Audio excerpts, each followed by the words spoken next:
the Cincinnati Bengals are back to receive Jeff Jaeger with the kickoff, and they'll bring it out to the 20-yard line.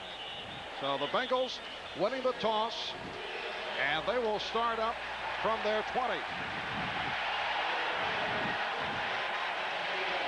A little extracurricular action off the special team units getting together. Now look at that offensive line, and Kirk Sprafford, a 3-year man out of Montana, is starting instead of the scheduled right guard, John Nylander. Nylander out with a viral infection. Boomer Esiason, the quarterback, the running backs, Eric Ball and Harold Green, and the receivers, Tim McGee, Reggie Rembert, and the tight end, Rodney Holman. When they go to the spread, the extra receivers, Brian Brennan, the one-time Cleveland Brown, and the rookie from Tennessee, Carl Pickens. And they open up with the 3 tight end alignment. Esiason throwing on first down goes to the tight end, Rodney Holman. A check of the Raider defensive unit. Long, Golick, Harrison, and Bruce up front. Wallace, Ellison, and Moss are the linebackers. The Bengals operating from the no huddle, getting right to it on the 2nd down and 5. And it's Esiason, stopped by Aaron Wallace. And there is the front 7 for the Los Angeles Raiders. And the secondary, McDaniel, Washington, Lott, and Anderson. Ronnie Lott in his 2nd year with the Raiders after coming over from San Francisco on Plan B, and he has emerged as the leader of the Raider defensive unit. When they go to the Bandit, the extra defensive backs, Dorn and Land check in. It is a 3rd down and 3 at the 27. Well, the Bengals started with the first 2 plays with the 3 tight end offense. Now they got a couple of wide receivers in here, and they have the 3rd one in the backfield. And Boomer Esiason calling for time.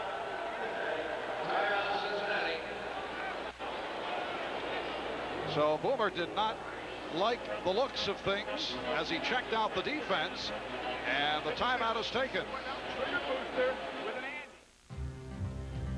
The last thing the average person wants is the average car. That's why the new Mazda brought you the return of the pure sports car, the all-new RX-7, and the return of the Roadster, the Miata. That's why our 626 feels personal, and our MX-6 feels timeless. It's why every Mazda will fulfill its promise in a way no other car can.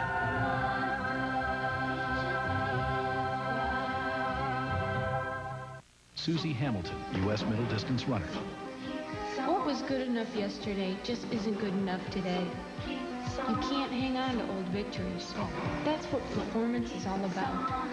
That's why I like this stuff so much. It's not the old way of doing things. Shampoo and conditioner in one, Pert Plus. It gives me the results I'm after. Soft, manageable hair with not a lot of fuss. Who needs the old way of getting there? Pert Plus. Great hair, no fuss. Wouldn't it be great if you could afford a luxurious mansion? For you and all your friends? Of course, the place needed some updates, like a bowling alley and a pool table.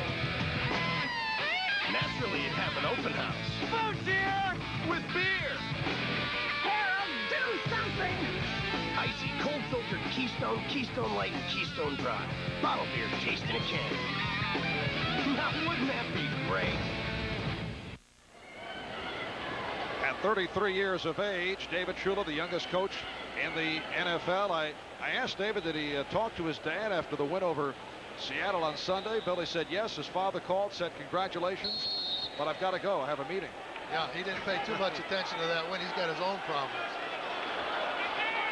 3rd down and 3 from the 27.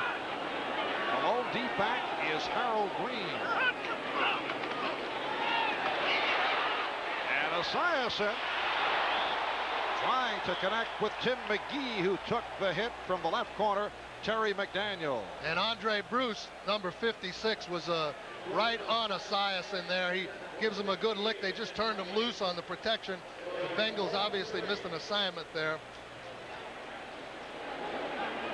So Lee Johnson will drop back to his 10-yard line. Lee Johnson, left-footed punter and kicker. That's Tim Brown, who last season averaged 11.5 yards per punt return, tied for the AFC lead and made the Pro Bowl as a kick return man. Brown up across the 40-yard line. Eric Ball involved in the stop, a 46-yard punt and a 13-yard return by Brown. And Jay Schrader leads the offense onto the field. Wilkerson, Wisniewski, Mosbar, Montoya, and Wright are up front. A very solid offensive line. Eric Dickerson and Steve Smith are the running backs. And the Raiders with a host of speedy receivers. Galt, Fernandez, and Horton will start up. Marcus Allen and Tim Brown come in when Markell goes to the Bear alignment. As a first down at the 41, the Jungle is back in business. Penalty markers down, and Schrader able to complete the winning ball. No, it's jarred loose. Took a hit. Barney Bussey, the strong safety, with a good shot on Galt, but let's check out the flags. Now the Raiders had two guys in motion, Tim Brown and the running back Eric Dickerson, so this is going to be a legal motion penalty on Los Angeles. Illegal motion on the offense. They were not set.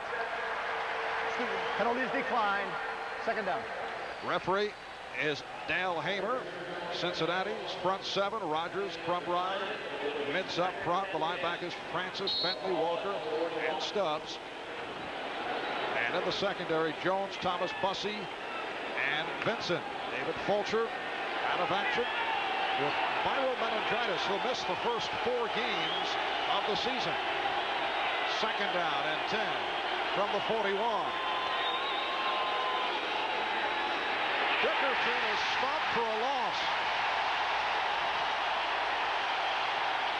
Alonzo Mitz, number 99, the right defensive end, with the wraps on Eric Dickerson.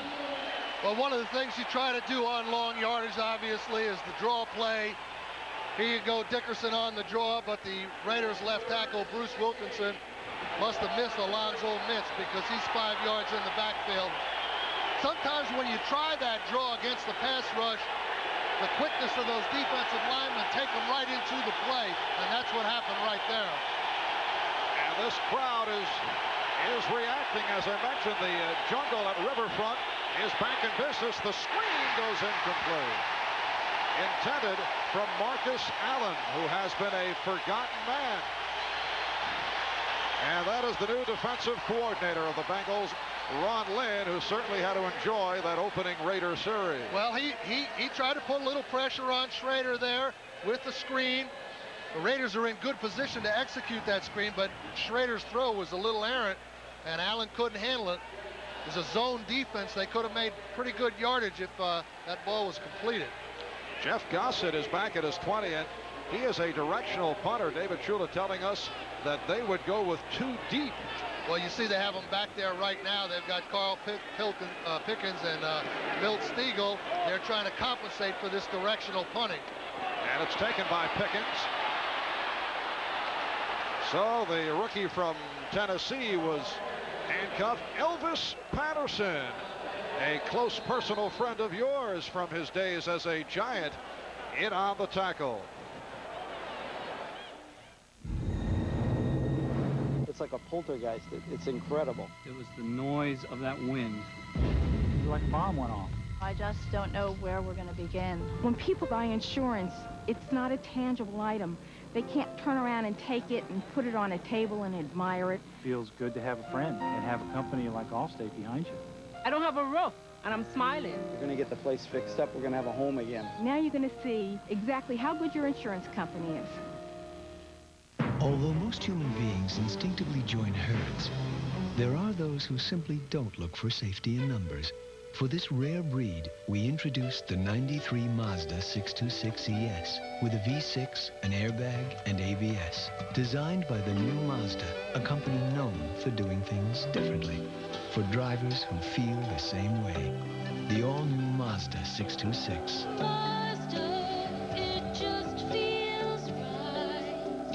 Radio Shack is America's #1 electronics store. And with more than 80 antennas and hundreds of accessories, Radio Shack is America's #1 antenna store, too. When you buy a Super Color Special TV antenna, Radio Shack has everything you need to make installation easy. Super Color's advanced technology gives you the clearest picture and sound possible. Hey, great picture, huh, Howie?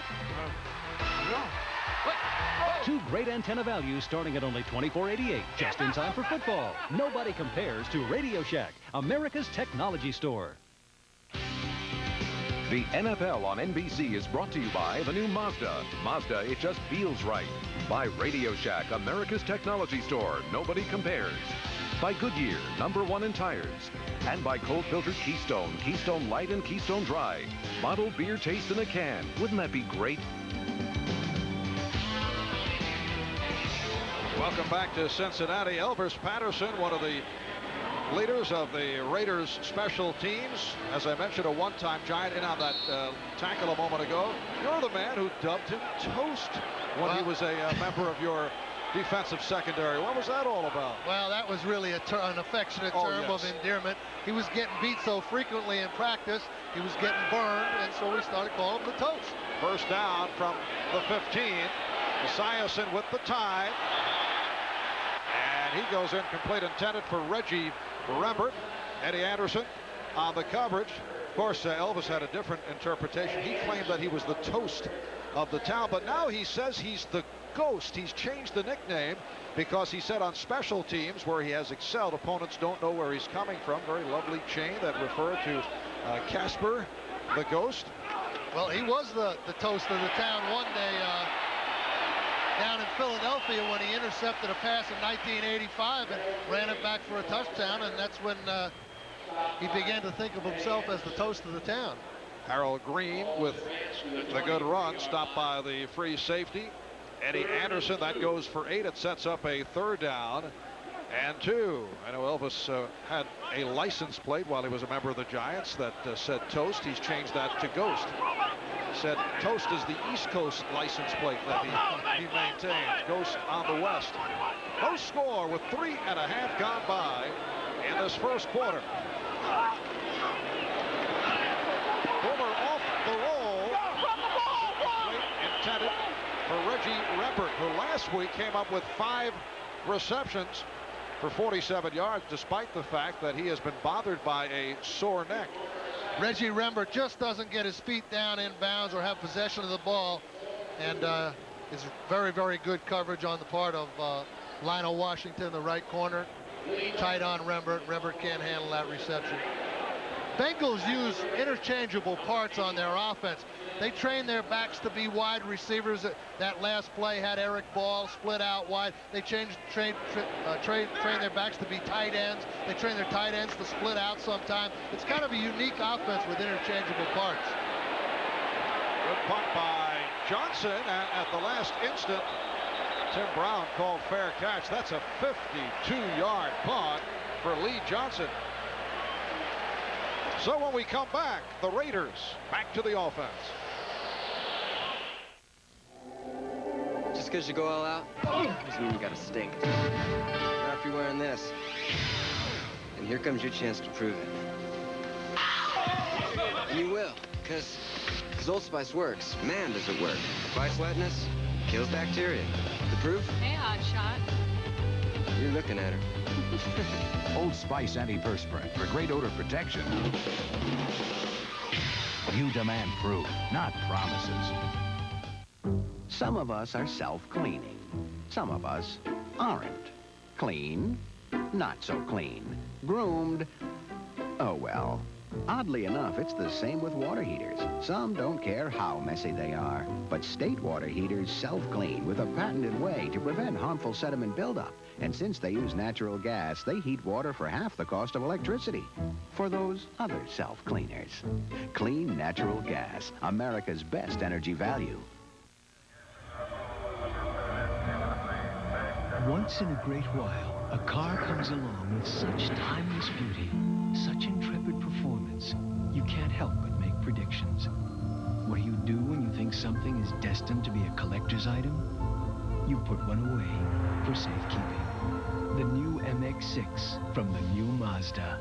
Mazda just feels right. Then again, who can wait that long?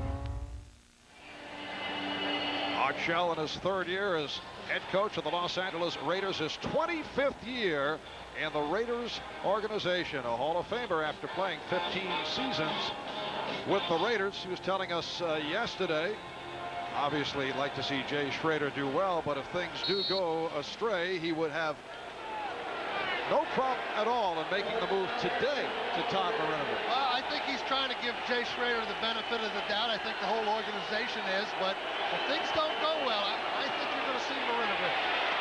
Eric Dickerson. And he was stopped by the nose tackle, Tim Crumry.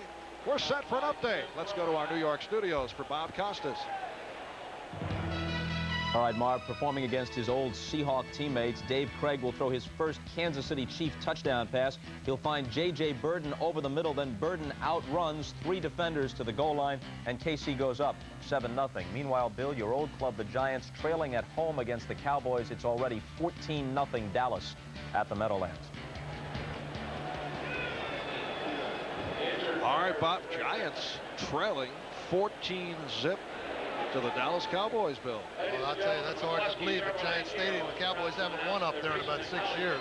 That is Ray Bentley, who was injured on that last play of the run by Eric Dickerson. Ray acquired from Buffalo, Plan B, played 6 years with the Bills. He has established himself as one of the leaders of the Cincinnati defense. He calls the signals for the Bengals. This is a very significant injury for Cincinnati. Bentley told us yesterday in our meeting with him, he controls the fronts, he calls the coverages, he makes the adjustments on the line of scrimmage. And if he's not able to go, there you see Bentley on the left side, number 57, coming across. Looks like he gets hit right at the kneecap, probably hyperextended his knee by the looks of that picture right there. But so Ray Bentley being helped to the sideline. We'll take a break. Back in a moment. This is our vision of what a luxury sedan should be. Not because it offers rich leather and anti-lock brakes, but because it comes standard with an airbag on the driver's side and the passenger side as well, creating a luxury sedan where even peace of mind is shared. The new 929, the first luxury sedan from the new Mazda. It just feels right. The revolutionary Goodyear AquaTread radio. Its advanced deep groove aqua channel channels water away as you drive. It makes sense the way the water flows away. The water goes right off the tire. The water flows away. The all-new, all-season AquaTread radio. Only from Goodyear. Oh, I get a feeling of good stability and security. Another reason we say the best tires in the world. It does what they say it'll do. Have Goodyear written all over them. They're the best tires I've ever had. Tonight, it's a whole new Sunday on NBC. A serial killer's chilling obsession. Rape, murder, mutilation. An undercover agent with obsessions of her own. I want to get him for the murders. Based on the actual case, Sunday's new hit series. Secret Service, drop it! An all-new Secret Service. Then, eyewitness 2 giant ships on a collision course. See thieves captured on video by the very camera they stole. And imagine yourself a pro football player. An all-new eyewitness video following Secret Service on NBC tonight. Ray Bentley sitting it out. We'll pass on a report as soon as it comes across. He's been replaced by Ricardo McDonald, a rookie, 4th-round draft pick out of Pittsburgh. So he takes over at left inside linebacker. 2nd down 7. Raiders from their 28. Schrader goes up top. The pass intended for Willie Gault, covered by the left corner, Rod Jones. To this point, no first downs for either side, and we have gone 4.5 minutes. That's Todd Marinovich, 2nd-year player out of the University of Southern Cal. He threw only 40 passes as a rookie, spending most of the season as an idle third stringer. You recall he started the season finale against Kansas City, did a good job, and then Raiders went with him in the wild card against the Chiefs, and he had a rough time. Third down and 7. And the Raiders have a first down. Marcus Allen hooking up with Jay Schrader. Oh, some beautiful moves by Allen, getting inside the 35. Barty Bussey made the stop. It's a definite missed assignment on the part of the Cincinnati defense, because Marcus Allen, to the right of the screen there, has no one on him. Now, in every defense, there's got to be a man assigned to cover the eligible receivers, and there's no one on Allen. So you know there's a busted assignment there somewhere.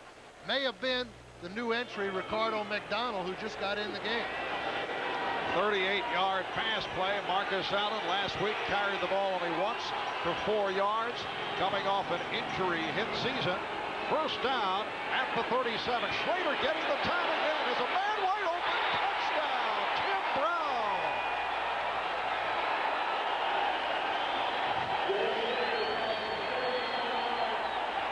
Tim Brown beating the left corner, Rod Jones, on a 37-yard pass play. Schrader there sprinting to his left, throwing back against the zone defense. Kind of faked the safety out of position. Rod Jones was a corner, was sinking back in the coverage, but it wasn't a man-to-man defense. The safety was the man out of position on that reception. Now Schrader hit that wide open receiver. He missed Willie Gault a little earlier on a pass that could have been a big play. So they've tried 2 bombs down the field, and Schrader's 1 for 2 so far. Jaeger puts it through. The Raiders with a 7-0 lead. So Jay Schrader with the touchdown pass. And the Raiders go 4 plays, 75 yards in a minute and 24. Well, here you see the wide receiver, Tim Brown, working against these 2 guys right here. In around Jones, Schrader going this way, holds this safety there, and they hit Brown down the sideline. You see Brown escapes from the corner, safety's out of position. Easy throw, just a gimme touchdown for the Raiders right there. The sprint out to the left is what froze that safety there and let Brown escape from the corner. And Bill, a illustration of what the Raiders like to call their vertical philosophy, going down the field. Well, Schrader says yesterday in the meeting, this is one reason why his percentage of completion isn't going to be like a Joe Montana, 65%, because they're going to throw 8 or 10 balls down the field over 30 yards. You see the first quarter, they've already thrown 2. You're not going to have that higher rate of completion when you throw the ball down the field 30 or 40 yards. At the return by Eric Ball, spinning to the 10. Good coverage by the Raiders, led by Dave Waymer, the 13-year man out of Notre Dame, man you're familiar with, signed as a Plan B free agent, one-time Saint, spent 10 years with New Orleans, and a one-time San Francisco 49er. Very good football player. He's one of my arch rivals. The Raiders have 2 or 3 of these guys that I was so used to playing against. Lionel Washington used to be with Phoenix and St. Louis. Dave Waymer, Ronnie Lott. It's like old home week seeing these guys all on one team. And, of course, Elvis is in there with them. And they were actually happy to see you, I should report. I don't know about that. It's a first down from the 10. Harold Green gets the call. Ricky Ellison, the middle linebacker, making the stop. 5.5 gone by in this first quarter. It's the Raiders 7 and the Bengals nothing. A 4-yard advance for Green. It sets a 2nd down and 6 at the 14. Cincinnati not able to get going in this first quarter. It has been 3 and out their previous 2 series. Again, it's Green. And he's short of the first down. Punched out by the left outside linebacker Aaron Wallace with help from Ricky Ellison. Well, the key play in that drive was Marcus Allen right here running out in the flat. No Bengals come off in coverage. So you see Marcus just running free, and that was the play that took him into the touchdown zone. He was able to get a touchdown out of this. It's just a complete missed assignment on the part of Cincinnati defense. Off the 3rd and 2, Cincinnati picks up its first down. Harold Green taking that pass from Boomer Esiason. Free safety Eddie Anderson on the tackle.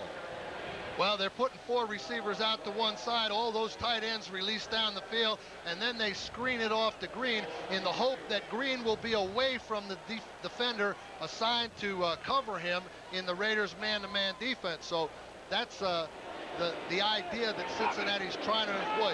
Push all the eligible receivers off and then screen in behind them. Esiason off the play fake. Raiders did not buy it, though.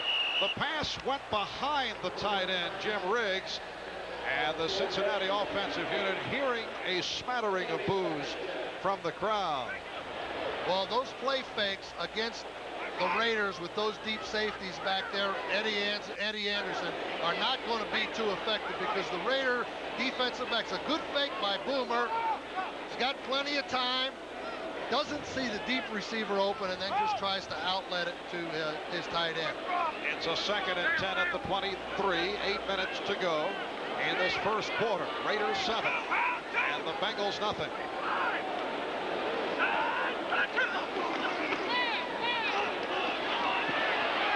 Esiason going deep down the field, and it is broken up, intended for Tim McGee. Very tight coverage by Terry McDaniel that time. Again, another play action fake by Boomer Esiason. There's Tim McGee against McDaniel. McDaniel's got perfect coverage. He forces him into the sideline. McGee's out of bounds. He wouldn't have been able to catch that ball anyway. Even if he caught it, it's not a reception. So Esiason is now 2 of 7. 10 yards. There's McDaniel, 4th year out of Tennessee. He's an excellent man-to-man coverage defensive corner. Terry McDaniel. Bump and run style for Terry McDaniel. 3rd down and 10. And Esiason stepping up, able to complete, has a 1st down with McGee. Anderson on the stop. That goes for 11 yards. Boomer's able to throw against the grain there, against very, very good pressure by the Raiders. He comes back and finds his receiver for the 1st down. Now they're using this little no huddle, sugar huddle. He gives everybody their assignments, gets them on the line, trying to put pressure on the Raider defense by not letting them make the call. And goes to the draw play. Eric Fenner, who checked in. Stopped by Ricky Ellison and Ronnie Lott. Eric Fenner in his 4th year out of North Carolina. One-time Seattle Seahawk. You'll see Jim Anderson signal in the formations from the sideline. 2nd down and 3. 8th play of the drive. You like the no-huddle, Bill? I know you've used it from time to time. I like the no-huddle. We used it back in '85 a little bit. Not as well as a lot of the teams that are using it right now, but that Jim Anderson, the running back coach, there you see him. He's signaling to the Cincinnati offense the type of personnel they're going to put in the game. Now, in this case, he wiggled his finger above his head. They have 2 wide receivers and 2 backs and a tight end in the game, which is kind of like the regular offensive set of personnel. He also has signals for 3 wide receivers, 3 tight ends. You watch him during the course of the game. Harold Green last week in Seattle ran for 123 yards, averaged just under 6 yards per carry. Also had 5 catches. Last week, Cincinnati is displaying a new look under David Shula, a fierceness on defense and a running game, something the Bengals have not seen in some time with the departure of James Brooks and Mickey Woods. Harold Green is now the featured back for Cincinnati. And once again, Eric Fenner for the 1st down, tripped up by Eddie Anderson. Well, one of the things about this no-huddle defense, it forces no-huddle offense, it forces the defense to communicate exactly like the offense is communicating. They got to make their calls without getting in a huddle. They have to communicate to one another. Now Cincinnati just changed personnel on them. They put some new people in the game. They've got 2 tight ends in there and 2 wide receivers and 1 back. And the Raiders have to make the adjustment. And Derek Fenner running well, able to collect another first down. Winston Moss, Eddie Anderson on the stop. Fenner goes for 13 yards. So this is a double tight end set. And you see the just straight man-to-man blocking. And Derek Fenner into the secondary. Eddie Anderson misses the tackle. Cincinnati's pressuring the Raiders very, very well now. Raiders look like they're getting a little tired on defense. You watch the posture of their defensive player. What's the downside for the offense of a no-huddle? The downside is you can't be as specific. You've got a chance to a failure to communicate properly. One guy gets it, the other guy doesn't get it. Fenner for a short pickup. See, now here they go. They're changing personnel again. They're putting their 2 back set back in the game, and one of the tight ends and Derek Fenner come out. Now the Raiders have to make all these adjustments defensively as Cincinnati is making the change. Now, if the Raiders tried to change, Boomer might quick snap them and catch him with too many guys on the field. 2nd down and 9. And Esiason throws the middle and completes at the 20 to the tight end Riggs, stopped by Ricky Ellison. I know that is not one of your favorite plays. No, that tight end over the middle. We used to have a rule with the Giants. You weren't allowed to throw the ball 8 yards down the field over the center, but Boomer does it all the time and gets away with it. So, you know, if I had to think it over watching this guy, maybe there is a place for that in your offense. You would allow it with Boomer? Well, I think I would. He's been doing it for so long, so successfully, but every time we try to do it, something bad happens. We either got a guy knocked out of the game or a ball tipped for an interception. It's a 3rd and 3. Harold Green for the touchdown.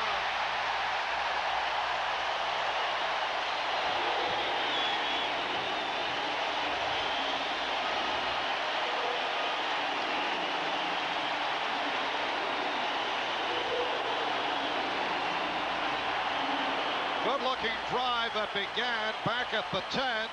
15 plays, capped off by a 20-yard run for Green. Good running by Derek Fenner on this series, helping to set it up. In the no-huddle offense, you can fatigue your own players as well as the defensive players. David Shula was changing the backs to keep fresh backs in on that drive. Jim Breach line drives it home. 3:06 remaining first quarter, and the Raiders and the Bengals are now tied at 7. I think fatigue is a big factor in there. You see some of the Raiders running around the block. Good block downfield by number 48, Craig Thompson. You know, this is really a walk-in touchdown. Nobody even really threatens to make the tackle on Green. You see him stiff arm. Ronnie Lott, the last defender, and goes in. Real good running by Eric Green. Harold Green, excuse me. Eric Green's that big tight end for Pittsburgh, and my affection for big guys. You had this all memorized earlier, right? Well, I know Eric Ball, you know, right. Harold Green. So the Bengals and the Raiders are tied at 7. 14 plays, 90 yards, and they had the ball for 6 minutes and 40 seconds. Raider defense on the field way too long. 14 plays against the no-huddle. You could see it took its toll right at the end.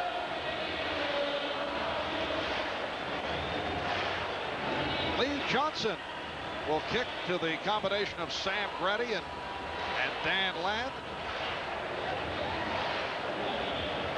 Last Sunday in Seattle, Bengals beat the Seahawks 21-3. Cincinnati trying to turn it from the disastrous 3-13 of a year ago that led to the debacle. Watch. Strong kick by Johnson. So they bring it out to the 20-yard line. Well, coming up next on most of these NBC stations, game 2 of our NBA, good Bill, NFL doubleheader. Where is his mind these days? The Bills and the 49ers in the key game. They last met in 1989. The 49ers winning back in 89, 21-10 at Candlestick, sparked by Steve Young. How about Thurman Thomas off to the terrific start last week? Career high, 4 touchdowns, 103 yards on the ground. Well, you know, that might be the Super Bowl matchup. They got 2 real good clubs. Buffalo very strong again this year, and San Francisco looks like they're on track also. That ought to be a real exciting game. Crowd back into it. Raiders start from their 20. 3 minutes remaining in this opening quarter. Schrader again getting the time. Really picked off on the deflection. Intended for Tim Brown. Well, there's one of those passes over the middle that could have gone the other way. Schrader dropping back. Tim Brown coming in, stopping, working away. But you see, he should have had that ball. It's tipped up in the air, and here's that area right here, 8 yards down the field. I would not let my quarterback throw the ball in there. You can see that ball tipped up in the air. That could have been a turnover. Tim Brown out flank. Linebacker had a chance to intercept. Brown flank to the left side. And again, Schrader goes to the middle. This time completes to Steve Smith. And a first down picked up by Smith, able to go 17 yards. Well, that time, Steve Smith, the Raider fullbacks, one-on-one against the Cincinnati linebacker, James Francis. It's an in-and-out coverage. Smith gets underneath Francis and picks up a nice gain. Schrader put the ball in front of him that time. No chance for interception there. Bussey and Vincent combined to make the stop. Steve Smith in his 6th year out of Penn State, the starting fullback for Penn State's 1986 National Championship team. Dickerson lost his balance, and it cost. Stopped at the line by Tim Crumride. You know, in our meeting with Dickerson yesterday, you know, he said it's a little bit different role here for him with the Raiders. You know, they got Nick Bell, they got Marcus Allen. He was always the guy with the Colts and with the Rams that was going to carry 30 times a game. He told us that he comes off to the sideline. He doesn't feel like he has to rush back into the game. The other backs will come in and work for him, Bell and Marcus. Eric Dickerson telling us last night he's still not comfortable, though, with learning a new system with the Raiders, but it's beginning to click. Things such as who is blocking who. And Dickerson with a very short advance. Lamar Rogers made the stop. You know, I think Dickerson, the Raiders, what they'd like to do is get the ball to Dickerson 15 to 20 times a game. Get the ball to Bell 10 to 15 times a game. Throw the ball to Marcus quite a bit. And that way utilize all of their skills at this stage in their career. You know, Bell's a young back. He can take that pound. Dickerson can still sustain it a little. Marcus, predominantly a pass receiver right now in the Raider offense. And Marcus Allen has come on as Eric Dickerson went to the sideline. It's a 3rd down and 7. Raiders operating from their 40-yard line. And Schrader is hauled down.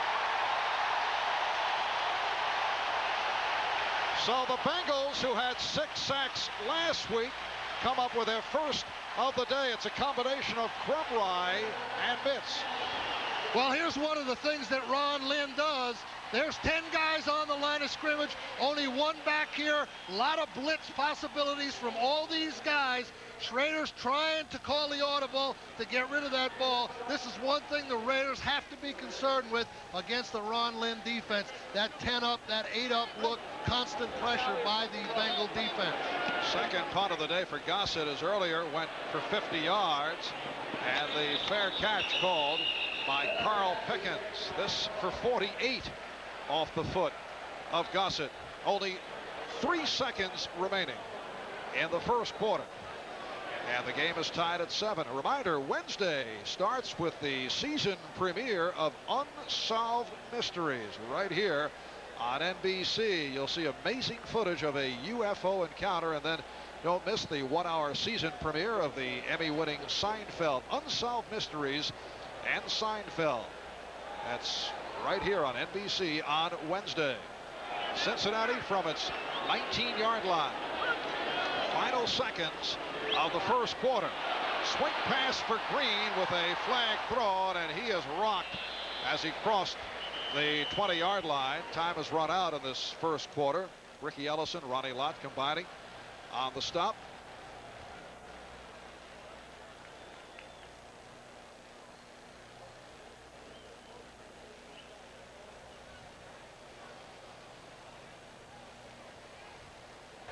Holding. Number 64 of the offense will mark off the yardage. That's the end of the first quarter. Timeout. That's the left guard, Bruce Krzyzewski's call on the penalty. 1 quarter complete. Raiders and Bengals tied at 7. Silver summer. Silver time, silver line, girl in the silver suit, look so fine. Look so fine. Silver box, silver top, silver fish, silver wish, come from here, right from here. And it tastes so good. Good light is alright here now. Good light is alright here now. A noble warrior advised, the art of protection springs from within. One must stay vigilant against one's unfragrant perspiration, lest one provoke a hostile response. Thus, the Norse ritual is Right Guard Sports Stick. An aromatic array of the freshest scents and maximum protection against disarming wetness. Confirming the wisdom, the best defense is not to offend. Right Guard Sports Stick. Anything less would be uncivilized. Wow! I feel good! Yeah, this guy really gets around. He's got the auto lights. American Orient Pro, we're guaranteed 2 years no matter how far he goes. That's why we've been everywhere. Wow! The scenery is majestic. Your camera is poised. You're struck by the beauty of the mountain. And then you're struck by the mountain. Why risk your camera when you can use ours? Fuji Quick Snap, one-time use cameras.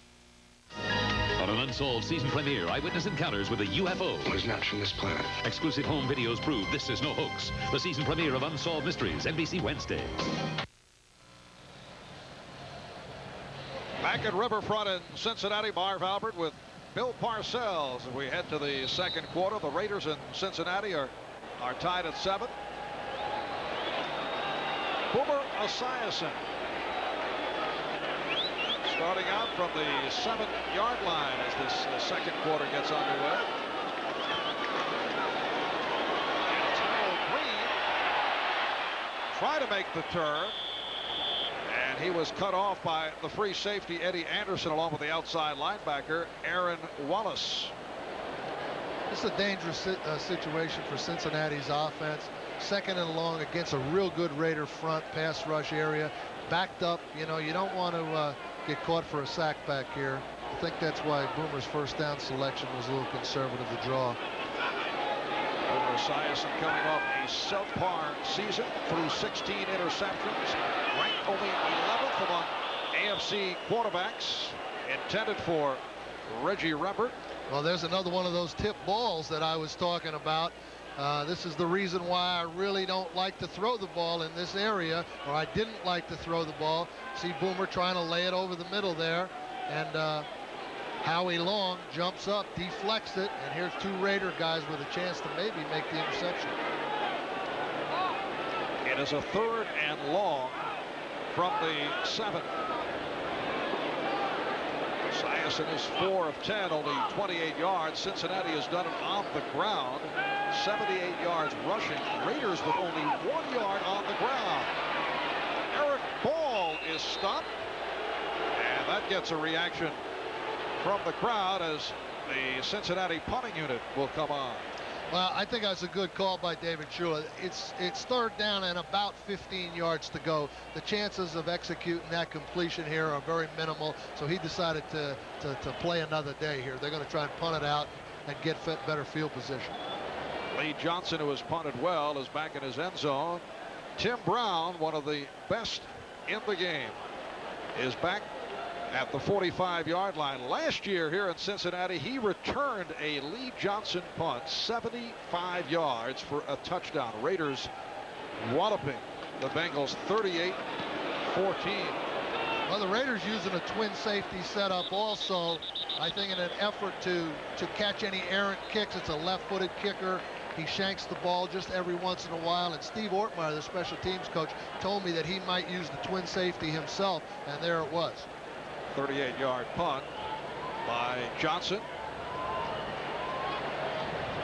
That game last year here in Cincinnati, Raiders over the Bengals 38-14. Raiders did it with a strong ground attack. At one point, they were in front 28-0. The game was so embarrassing to the Bengals. Sam Weish made the rare move of apologizing to fans for the team's effort. That a low point in the 3-13 season. Here's Dickerson cutting back.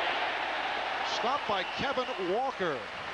Eric Dickerson, Sunday night in Denver, rushed for only 58 yards, 22 carries, average under 3 yards per carry, and the Raiders accounting for only 3 yards thus far in this first half.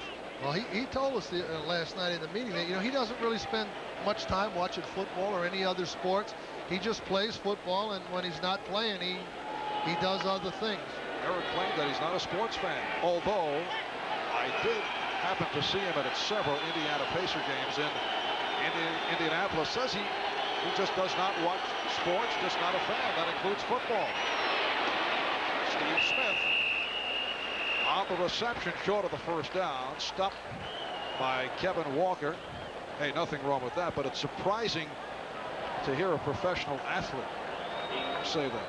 Well, I got a hard time buying that completely. I think that he may sneak a peek at something every once in a while, especially see how those other running backs are doing statistic-wise. Most of those guys usually know what the other guys in the league are doing. Are we saying he was giving an elitist attitude to us? He may be. It's a 3rd down and 2 at the 40-yard line. 3 minutes gone by in the second quarter. And it's an end around for Tim Brown. It is right at the marker. Tim Brown kind of sneaking to the right to take that handoff. Ricardo McDonald made the tackle. Let's see where they spot the ball. This was an attempt on the part of the Raiders to deceive the Bengals into thinking they were in a passing situation. It's 3rd and 2. They put the 3 wide receivers in. At Notre Dame, Tim Brown was used frequently on reverses, so they put the 3 wides in, and then they run him on the reverse. And the reverse does pick up the first down. See, the Bengals put their nickel defense in, and of course the Raiders are running the ball for the first down. The 3rd and 2 situation defensively in pro football is one of the most difficult for a defensive coach to cope with. I mean, you really don't know whether they're going to run or pass. And, it's a tough. You see Ron Lynn there, and that was a tough call for Ron. The Raiders just caught him. His defense responded well, but they have the first down. Now they're in the area of the field where you better watch Schrader going for the quick strike once they get across midfield here. Brown was flanked to the left. Schrader goes the other way for the quick strike that is broken up. James Francis on the coverage of David Jones. David Jones, a backup tight end, was sent deep. Well, you could almost smell that coming after they got the first down. I had a sense he might try it knowing the Raider history.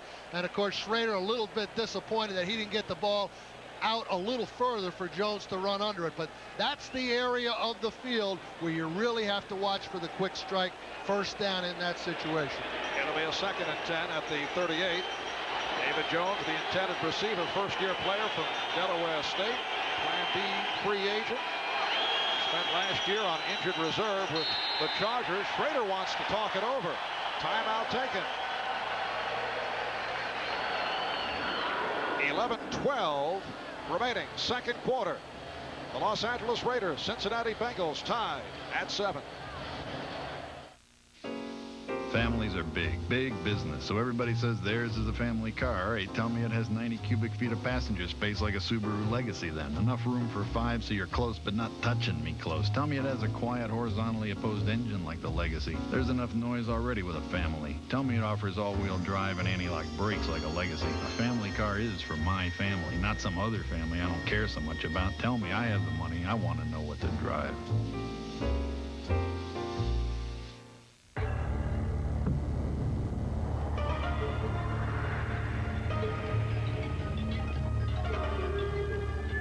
Introducing Levi's loose-fitting jeans.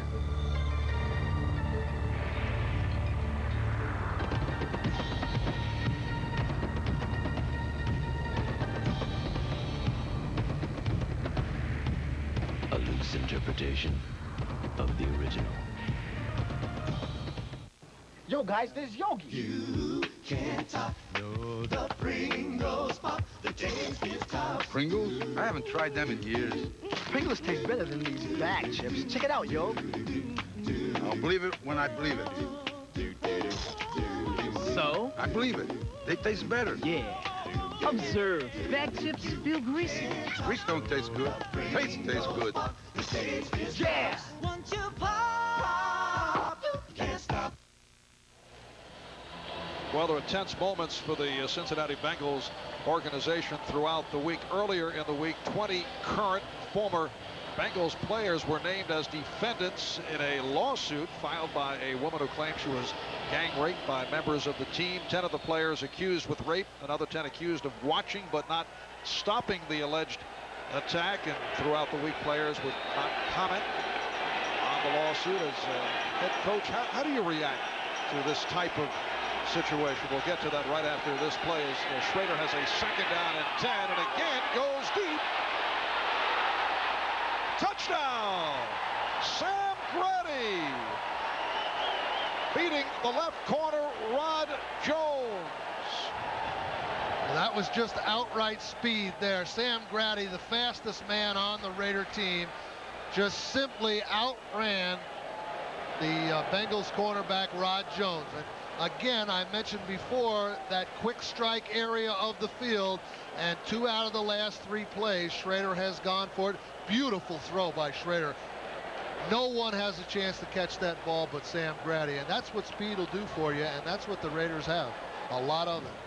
Sam Grady, 5th-year man from Tennessee, a gold medal winner in the 400-meter relay in the 1984 Olympics, and the winner of a silver in the 100-meter dash.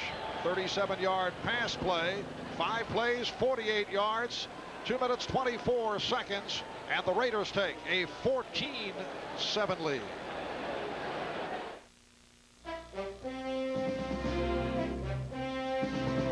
Only Delta gives you more flights from over here to over there. Only Delta flies you non-stop to more cities from over here to over there. In fact, only Delta flies you non-stop to more cities in Europe than all these airlines combined.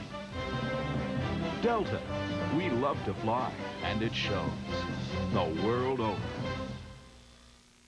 A test drive, 6 miles on smooth roads. If I was only driving 6 miles on smooth roads, I'd buy a bike. I'd get in shape. Let me test drive in rush hour traffic so I can see if it'll last like a Subaru. Let me test drive it to snowy Alaska so I can see if it has all-wheel drive like a Legacy. Don't take me around the block. Let's get it to 50 and slam the brakes so I can see if it offers anti-lock brakes like a Legacy. Test drives aren't real. What's real is the money I'm spending. Show me, tell me, I have the money. I want to know what to drive. When life turns up the heat. They start the wedding without me? This shouldn't take long, honey. Nothing protects you like Degree antiperspirant. It's body heat activated to release extra protection. Degree, your body heat turns it on. Quality motor oil can go a long way toward protecting against engine wear. But by adding STP oil treatment, it can go even further because STP increases even the best oil's viscosity by up to 50%. It's that simple. The NFL on NBC is brought to you by Subaru. It's what to drive.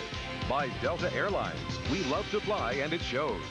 By Levi's new loose-fitting jeans. And by Plus System. Plus marks the spot for cash when you travel at cash machines coast to coast and beyond.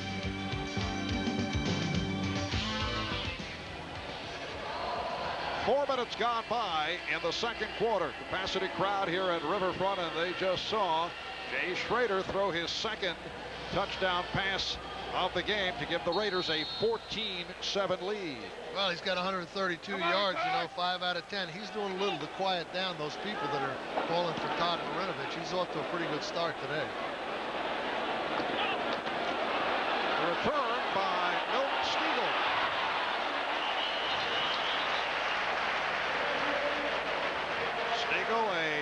rookie free agent out of Miami of Ohio, Elston Ridgel, on the stop. And the Bengals will start out from the 20-yard line. Getting back to the rape allegation as a head coach, how do you react to that type of situation? Marv, you know, it's an unfortunate set of circumstances that surround the Cincinnati team this weekend.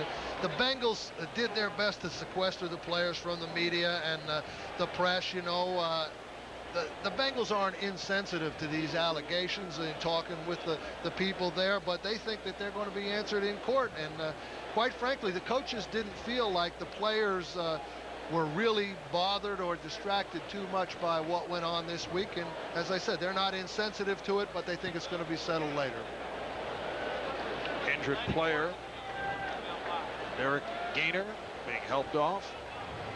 When we resume, Cincinnati first down from the 20-yard line. You know, there's that sideline huddle that Cincinnati uses, you know, and that's very difficult for a defense because when the defensive coaches and players look over there, they don't know what set of personnel is coming out on the field. Okay, now in this case, Cincinnati comes out on the field with 2 tight ends, 1 back, and 2 wide receivers. But it could have been 3 wide receivers, and it could have been 2 backs. It could have been all sorts of different combinations, and it makes it difficult for the defense to match up against the offense. So it really is an attempt to conceal what you're doing. Harold Green, the lone deep back, on the handoff, stopped by Michael Jones. But as we discussed earlier, there are downsides. Otherwise, these no-huddle teams would be unbeatable. Obviously, because you go no-huddle doesn't mean that that's going to be a sure shot for success. No, sometimes you're risking communication. Now, the Bengals didn't change personnel at all. They left the same people in there as they had in there on the first down. Again, Green, this time stopped by Willie Broughton. We're set for an update. Let's go to Bob Costas. Marvin, Kansas City, the Seahawks and Chiefs now tied at 7. Kelly stopper for Seattle, 3 yards to Paul Green for the touchdown. Meanwhile, at RFK, Desmond Howard scored on a 58-yard punt return after having the ball lateral to him by Brian Mitchell.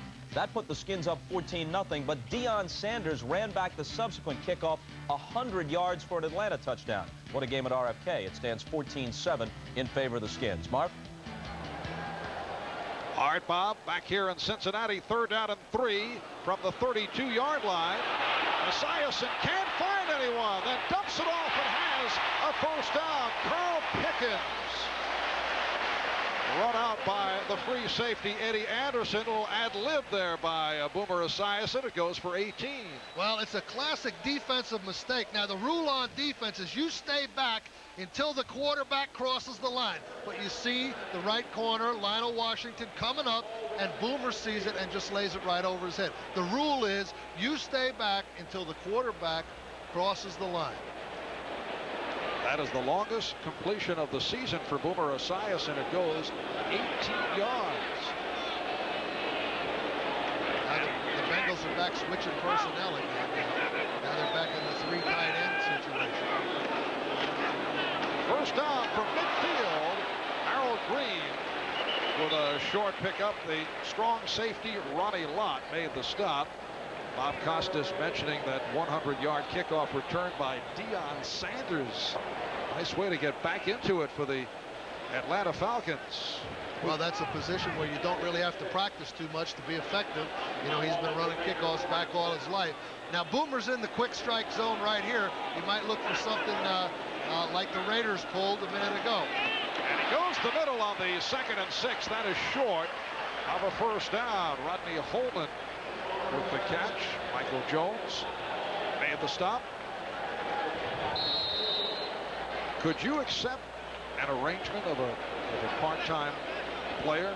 I know Deion said that he's going to try to make most of the practices. Could you handle that? Well, it's my understanding that he has to make all of the practices. He has to practice from Wednesday through Sunday or to Sunday, and then of course playing the game. And if there's no conflict, he's then able to go and go with the Braves. And yes, I could accept that particular set of circumstances. I could not accept him practicing 1 day a week and then playing in the game. It is a first down for Cincinnati. Well, you're saying in special cases you could accept it, such as the talent of of a Deion Sanders. No, I'm not saying special cases. I'm saying that the guy's got to practice all week like everybody else. Yeah, I could accept that. What if he starts missing practice? Well, then I have to find. Then I have to find. It's a first down at the 40-yard line. And Derek Fenner, who has run well, was stopped by Willie Broughton.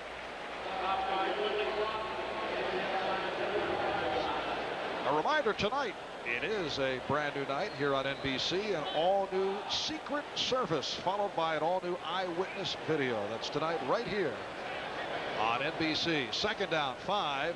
Cincinnati at the Raider 35-yard line. Good hole for Derek Fenner, and he has a first down.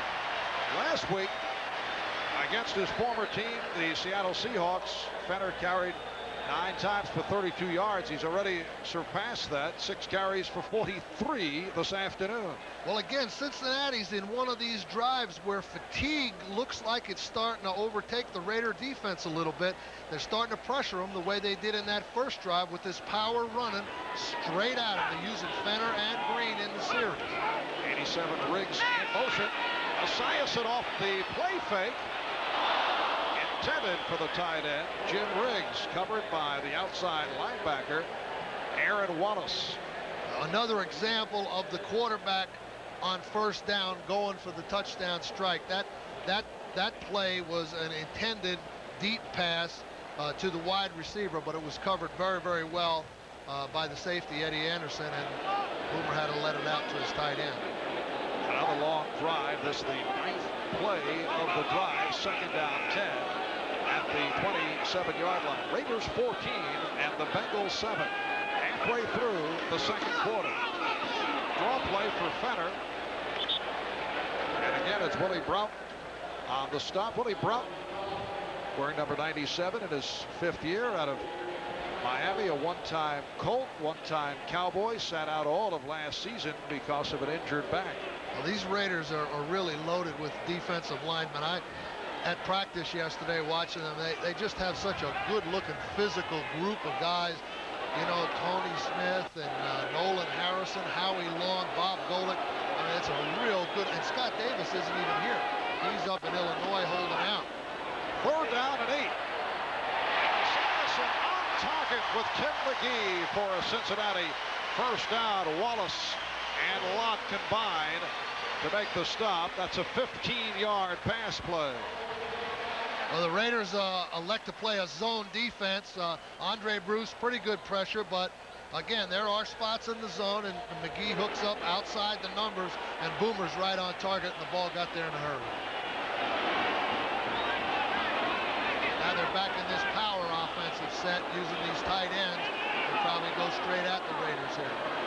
And the Bengals first down just outside the 10-yard line. The handoff to Derek Fenner, and he's stacked up. Assault led by Broughton. Los Angeles Raiders last Sunday night in Denver lost to the Broncos 17-13. Denver scoring the winning touchdown with only 55 seconds left in regulation. John Elway driving his club 85 yards. Raiders had the ball for some 36 minutes 52 seconds to only 23 minutes for Denver. A very frustrating loss for the Raiders, who committed 5 turnovers. Well, Raiders dominated the game completely, but that team doesn't always win. And it's Derek Fenner on the touchdown. A 9-yard pass play.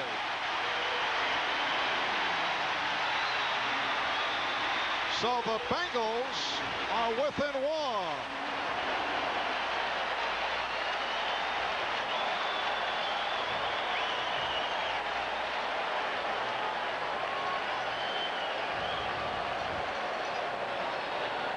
Jim Breach will attempt to tie it up.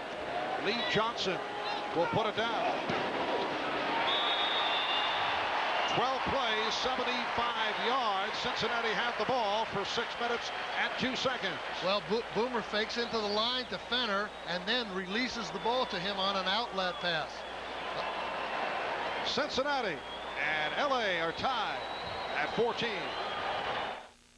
The world is in transition. The defining challenge of the 90s is to win the economic competition, to win the peace.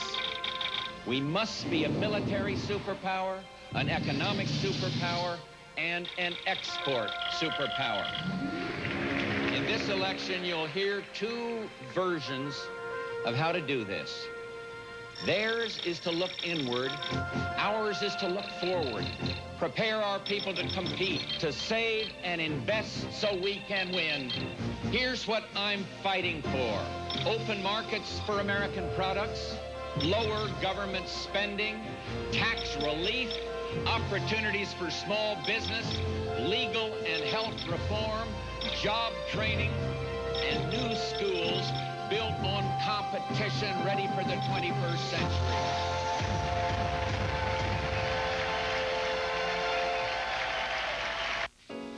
Families are big, big business, so everybody says theirs is a family car. All right, tell me it has 90 cubic feet of passenger space like a Subaru Legacy then. Enough room for 5 so you're close but not touching me close. Tell me it has a quiet, horizontally opposed engine like the Legacy. There's enough noise already with a family. Tell me it offers all-wheel drive and anti-lock brakes like a Legacy. A family car is for my family, not some other family I don't care so much about. Tell me I have the money. I want to know what to drive.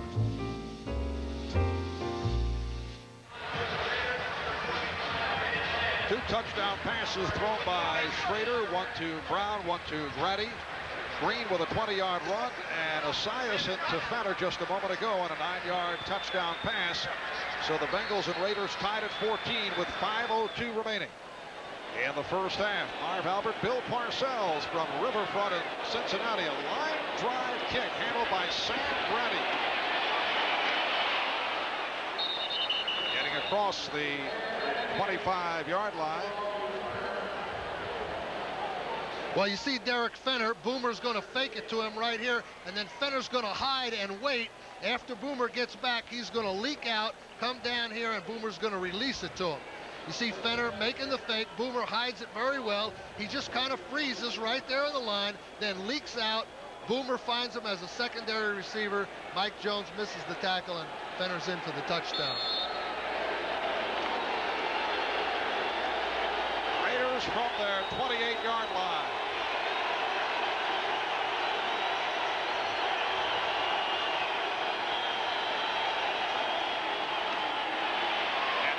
Bell getting the call.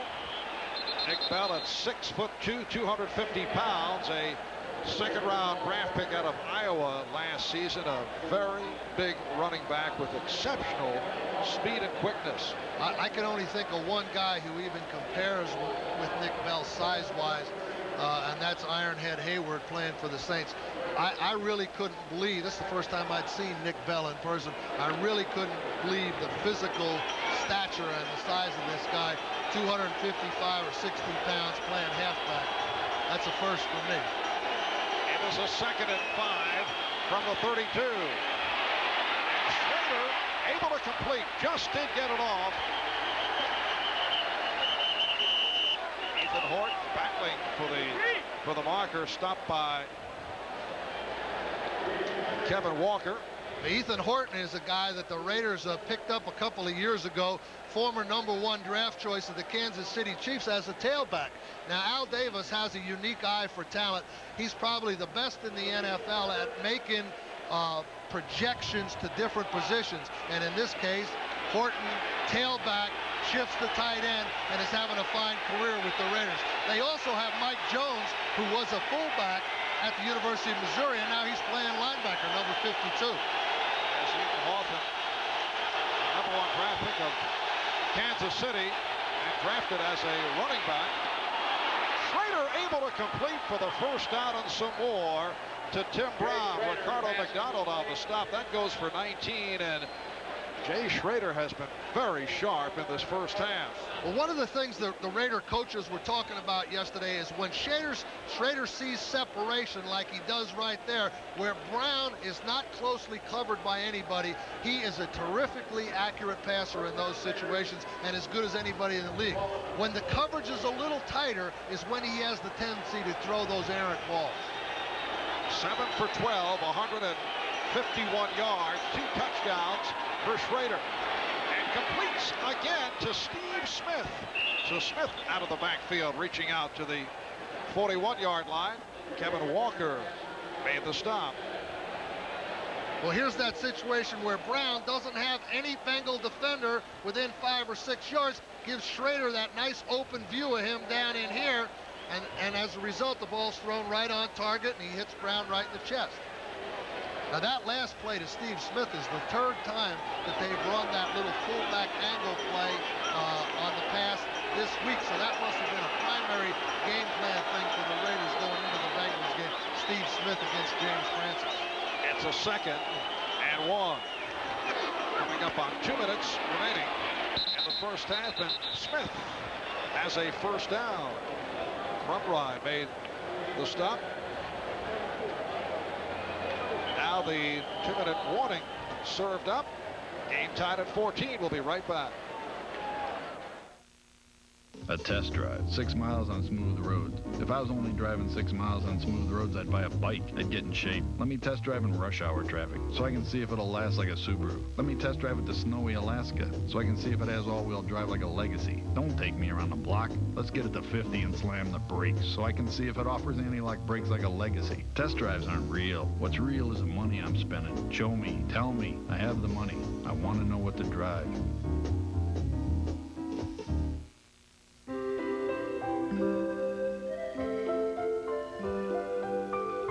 A small touch, a certain look. It's the little things that are worth the most. Which is why every Delta faucet gives you more than you'd ever expect for the money. Giving you the money for those things you can't even put a value on. Delta, the way water is brought to life. What the airlines did for travelers up here, Sheridan is doing for travelers down here. Introducing Sheridan Sure Savers, a revolutionary program that makes travel less expensive. 3 simple rates from 5 to 50% off. The airlines got people traveling again. Now Sheridan makes sure they get a great night's sleep. We spent $1 billion, so you'll feel like $1 million at Sheraton Hotels. Call us for Sheridan Sure Savers. The Bills. The 49ers. 2 explosive offenses air it out. Next. Beautiful 72-degree day in Cincinnati. 2 minutes to go. First half. Raiders and the Bengals tied at 14. Coming up at halftime, the Domino's Pizza NFL Live halftime report. Bob Costas along with O.J. Simpson. Dan Hampton making an appearance. A little cameo in the studio this week. Gail Gardner will have a close-up look on San Francisco 49ers owner Eddie DeBartolo. It's coming up at halftime. The report on the injured inside linebacker Ray Bentley of the Cincinnati Bengals. Not a good one.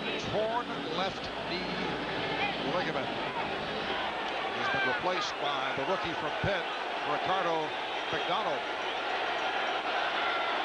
This is that area here where Schrader may try something.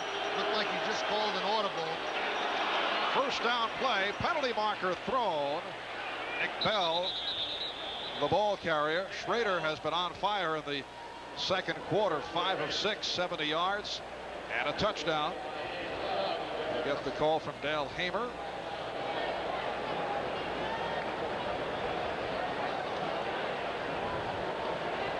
Offside. Defense. Left tackle. 5-yard penalty. Still first down. Well, I think Schrader is using this voice inflection here and draws the defensive line of Cincinnati off. Now he's got first and 5. Again, the 35-yard line. This is a place where you really better have your ears up like a German Shepherd if you're playing defense. Like a what? Like a German Shepherd, a dog. You got to be alert. You got to watch for everything. As part of your motivational talk to your ball club, ears up like a German Shepherd.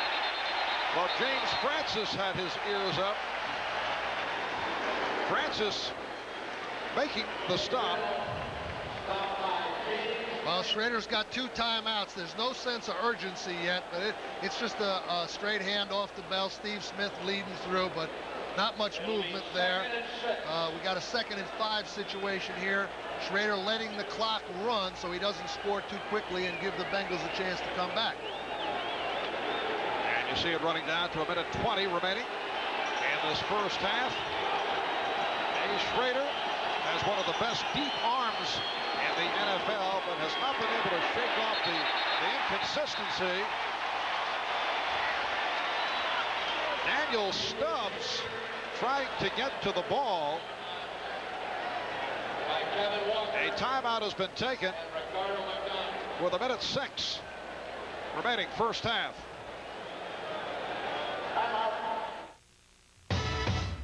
This is the end of how you think about dandruff shampoo, of Head & Shoulders as you now know it. Now it's better. Because new Head & Shoulders gets to 10 times more of the places dandruff starts to help prevent flakes. Would you try this with your ordinary shampoo? I think not. No other shampoo has this formula. New Head & Shoulders. This could be the end of flakes. Period. You know you can get cash just across the street. But did you know you can get cash all across the country? Using the same card you use at the cash machines at home. That is, when your card has a plus. Because plus marks the spot for cash when you travel. At cash machines in big cities and small towns. In all 50 states and beyond. So check your card and name your street. I don't need some fancy cologne to tell me I'm a man. I use Skin Bracer. It smells great, but it also cools and tones my skin. Confidence is very sexy. Don't you think? Skin Bracer Aftershave. By Menon. Castrol GTX is the only leading motor oil that meets the world's toughest requirements for viscosity breakdown in every grade. This is the only way to get that kind of performance from any other leading brand. Castrol GTX, engineered for today's smaller cars.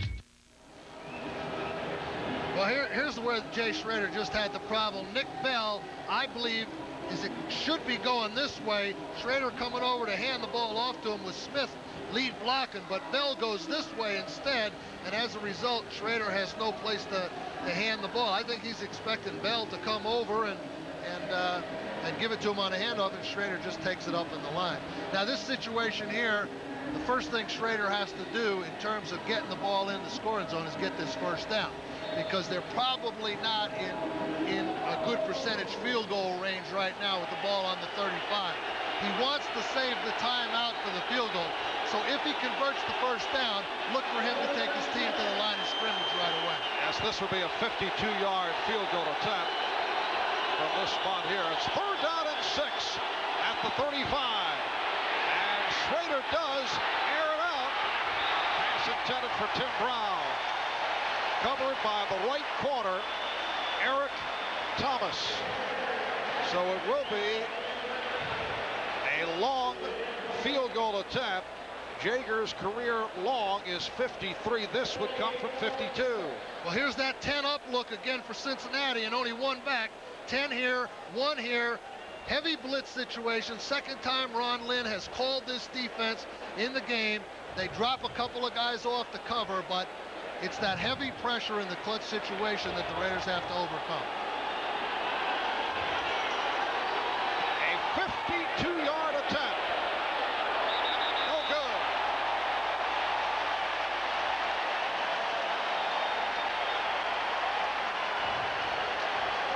And with 53 seconds remaining in the half, the ball goes back to Cincinnati. Well, it's a little bit out of range. He has plenty of distance, but the percentages of kicking these field goals this long are, you know, half and half. Even though you got a real good kicker like Jager, he's not going to make but half of those. Jager last Sunday in Denver, 2 of 2, hit from 47 and 34. Comes off a very strong season a year ago. Not able to hit from 52. Cincinnati taking over at the 35-yard line. And Esiason able to complete out at the 40. The one-time Cleveland Brown, Brian Brennan. Cincinnati in the hurry-up. Down to 40 seconds remaining in the half. Of course, he's got plenty of time with 2 timeouts. And the draw play for Harold Green. Green for a first down. He ripped off 15 yards. Eddie Anderson made the tackle. And of course, Boomer's using his first timeout here. And now all he needs is one more completion or one more 15-yard gain, and the Bengals are in field goal range. So Boomer does a real good job in managing the clock. And of course, they had pretty good field position when the Raiders attempted that long field goal. They only need a couple of first downs, and now they got a shot at it. There's Harold Green again, who's done a good job of running along with Derek Fenner today. And the Bengals offense and David Shula have done a good job interchanging these backs, keeping them fresh and trying to wear those Raiders down a little bit. Each team with 1 timeout left. Green 11 carries, 72 yards, and a touchdown in this first half. And Jim Breach getting ready. Jim Breach, a member of the Oakland Raiders from 1976 through 1979. He and Howie Long, the only remaining Oakland Raiders in the National Football League. And of course, Jim's not a long-range kicker, so Boomer's going to try to take the ball well inside the 30-yard line before they attempt that field goal. First down at the Raider 45. And Esiason completes again. Carl Pickens getting inside the 30. Another first down. Lionel Washington made the stop. That goes for 20. And a timeout has been called with 22 seconds to go in the half.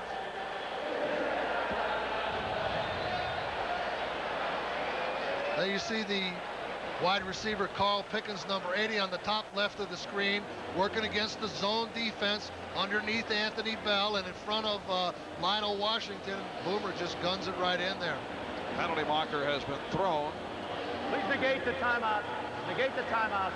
Illegal formation. Cincinnati, 5-yard penalty. Repeat first down. Well, this is one of the problems you can have sometimes with the no-huddle offense. And, of course, that was the worst, absolute worst time to have the problem because they just hit a pass that had them in the scoring zone in Breach's field goal range. Now they're going to have to execute something to get them in there again. Possibly the communication problem on that no-huddle there. Cincinnati does have its timeout remaining. The timeout was nullified. So the ball at the 50. It's a 1st and 15 with 22 seconds left in the half. Esiason is going sideline.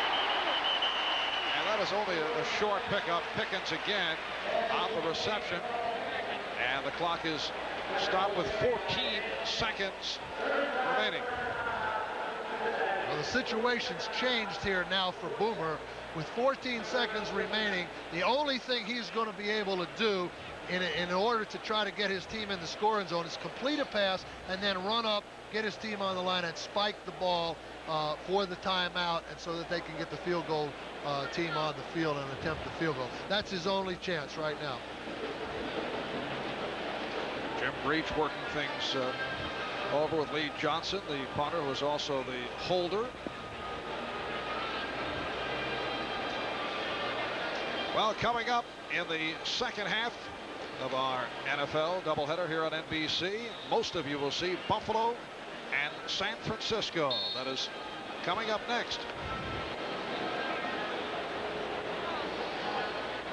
And Bob, O.J., Dan Hampton, Dale Gardner will be along at halftime. 2nd and 7 from the 42. And Esiason tried to connect with Pickens. Down to 10 seconds to go. Another good call by David Shula.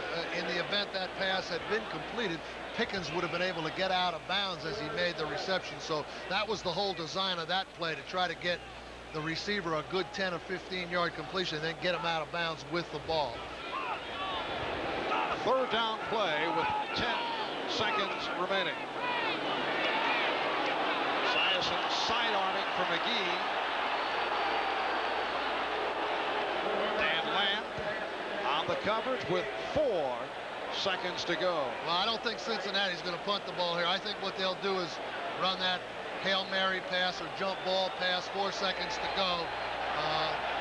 Well, they're going to attempt a field goal here. That shows you what I know. But well out of the normal range of Jim Breach. Or we could possibly see a fake. Well, in actuality, I think this is the long-range field goal kicker, Lee Johnson. A change. Johnson will attempt from 59 yards away, and it is blocked.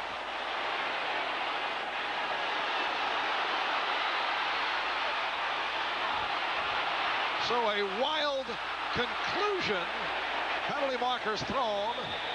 A wild finish to end this first half. That's one of the dangers in a field goal in that situation. The Raiders possibly could have picked that up and scored with it. Have an illegal bat, number 56.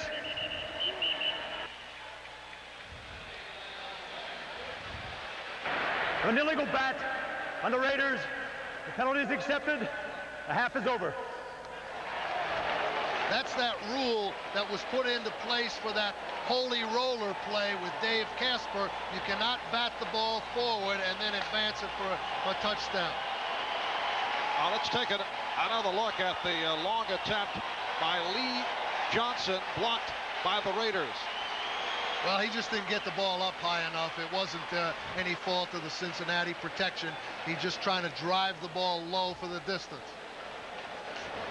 So halftime at Riverfront in Cincinnati. The Bengals and Raiders are tied at 14. Now let's join Bob Costas for the Domino's Pizza NFL Live halftime report. This is the Domino's Pizza NFL Live halftime report, brought to you by Domino's. Nobody knows like Domino's how you like pizza at home. Okay, Bob Costas back in the studio with Dan Hampton, who's our guest analyst this week, and of course O.J. Simpson. Let's get some thoughts on this first half in Cincinnati. Well, I tell you what, I think the coaching job by the Cincinnati staff has been excellent so far. They've changed the attitude from a read and react type of team to rushing the ball and attacking on defense. And they're doing a good job attacking, especially at the line of scrimmage. Eric Dickerson has 4 yards and 5 carries.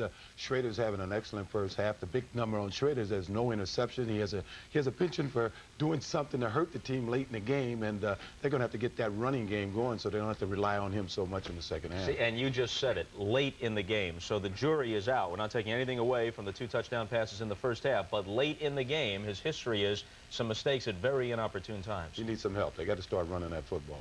Okay, you want to talk about a ball game? How about this one at RFK? The Redskins leading the Falcons 21-14. It opened with Rippon hitting Biner for a 5-yard touchdown. That was the tame part. Then Washington goes up 14-0 when on a punt, Brian Mitchell, just before being hit, laterals the ball almost all the way across the field to Desmond Howard, and the rookie Heisman Trophy winner takes it 58 yards for a touchdown. That makes it 14-0. On the next kick, Deion Sanders, playing his first game for the Falcons after working out that dual baseball-football deal, takes the ball at the goal line and goes all the way for the touchdown. That makes it 14-7. Rippon then throws a 16-yard touchdown pass to Gary Clark. It's 21-7 before Chris Miller hits Michael Haynes for a catch and run that covers 89 yards. And the halftime score, the Redskins 21 and the Falcons 14. Dallas pounding the Giants at the Meadowlands 27-0. The Giants are not just a mediocre team. They're a bad team right now. Bob, I think they're really sliding a lot faster than a lot of people think. That, you know, here's a team that 2 years ago won a Super Bowl, and when Parcells left, I think he took the personality of this team, and they haven't been able to develop that swagger that they had back in the late 80s. And not only that, but some of their key players, guys like Lawrence Taylor, Phil Simms, O.J. Anderson, these guys that made the big plays in the years past, they're getting old, and they're just not getting it done now. And they are being embarrassed at home 27-0 by the Cowboys. Now, your old club, the Bears, leading at New Orleans on a pair of Kevin Butler field goals. This one is at the half 6-0. Seattle and Kansas City. Quick look at some highlights from Arrowhead Stadium with KC leading at the half 13-7.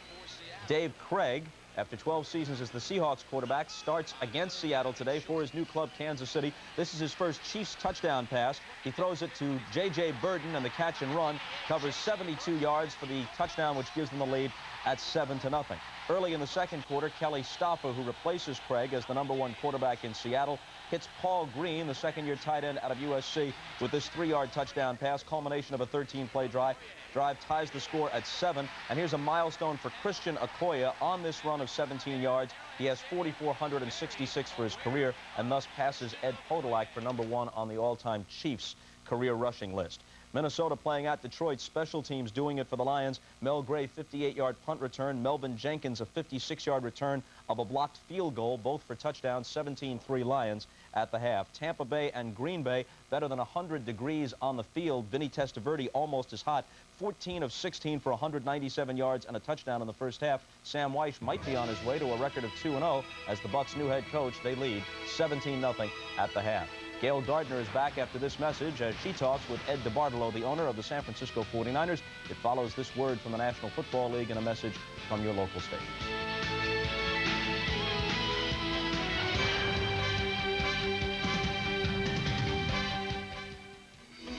To me, the most important thing in my life is my family and the times I spend with my wife, Polly, and our 6 children. We're blessed because we have so much love in our family. But we know there are children who truly need our help. That's why we volunteer through this United Way-supported Boys and Girls Club here in Cincinnati. These are great kids, and like all children, I know how desperately they need our love and our guidance. Through the Boys and Girls Club, United Way is strengthening family values that mean so much to children. When I'm not volunteering as a mentor and role model, I've got another weekend job as a kicker for the Cincinnati Bengals. I'm Jim Breach, and from our family to yours and all those who care about children, we want to say thanks for your support. Your local United Way, helping where help is needed most. All right, all right. This message furnished by the National Football League. The Fresh Prince premieres kicking Monday with the Fresh Prince sporting a new look. Ain't it fly? And a fresh attitude that lands him straight in jail. I'm so confused. Then an all-new Blossom's got Joey busting his bank to buy a sure thing. Just tell Candy with it would. And caught with a smoking gun. I swear I never fired a shot. All new Fresh Prince Blossom Hour, NBC Monday. It's another season premiere when Seinfeld gets his own TV show. I get to play Kramer. But you can't act. The Seinfeld season premiere, NBC Wednesday.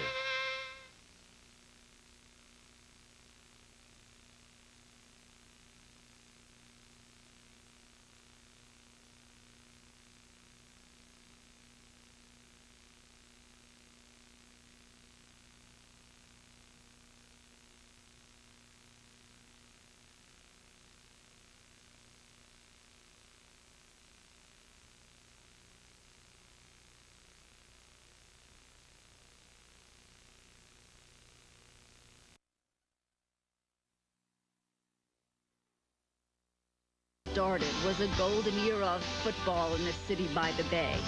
8 division titles, 4 Super Bowl championships, and a family atmosphere under an owner who handles his team like gold.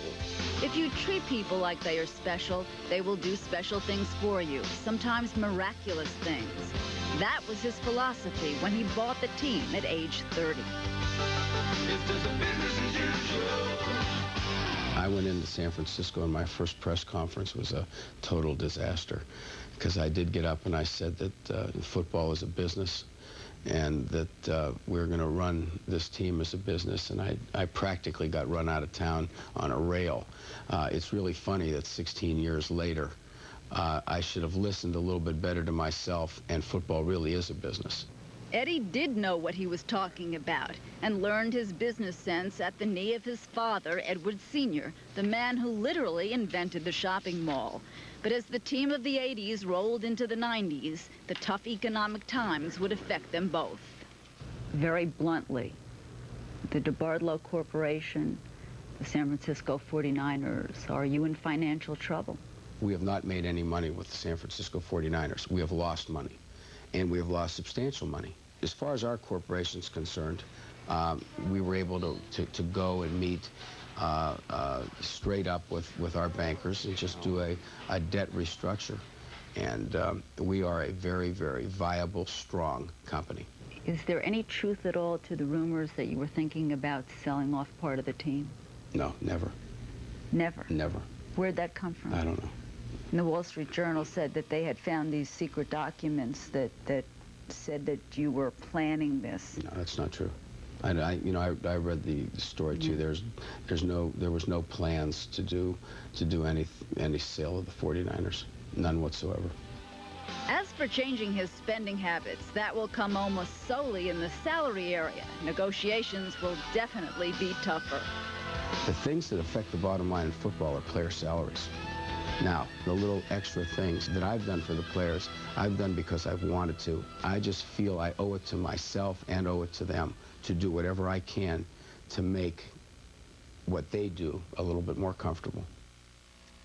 Obviously, his heart is in the right place, but also prudence indicates that player salaries sometimes have to be cut back. But when push came to shove, he coughed it up for Jerry Rice recently. He did cough it up for Jerry Rice, and he will cough it up for frontline players like Rice, like Montana. It's the backup players who have now become used to earning big salaries who will be feeling some of the cutbacks, as well as the younger players who come in. It will be much more in line with the rest of the league. Okay, thanks, Gail. Our NFL Live halftime activities will continue as we roll on after this.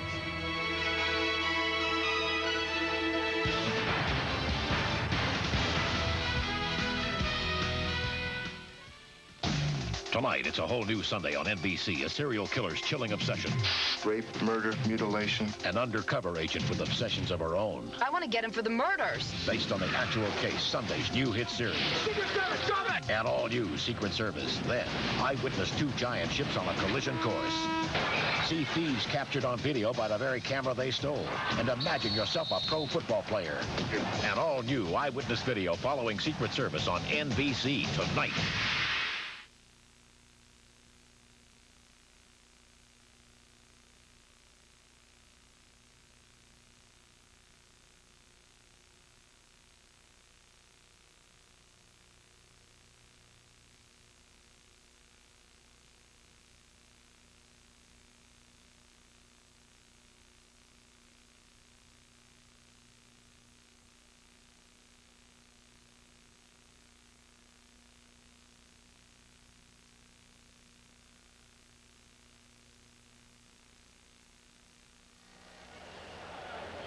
Welcome back to Riverfront in Cincinnati. The Bengals and the Raiders tied at 14. Marv Albert with Bill Parcells. And Bill, this first half was certainly a study of contrasting styles. Well, the Raiders, two big plays, you know, one to Tim Brown, one to Sam Grady, the bomb, and then the Bengals, 121 yards rushing.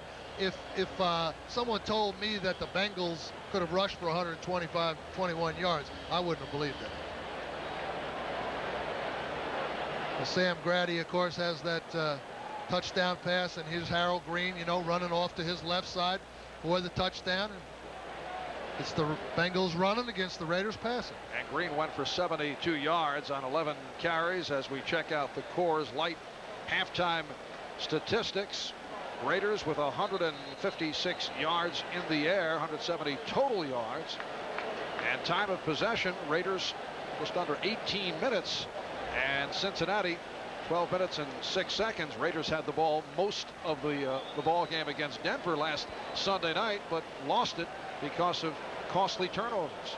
Well, the thing about the Raiders, though, that they got to get solved, if Cincinnati can run the ball off tackle and then Boomer can just nickel and dime them with that passing game, which is what happened the first half, then Cincinnati's got a real chance to control this game.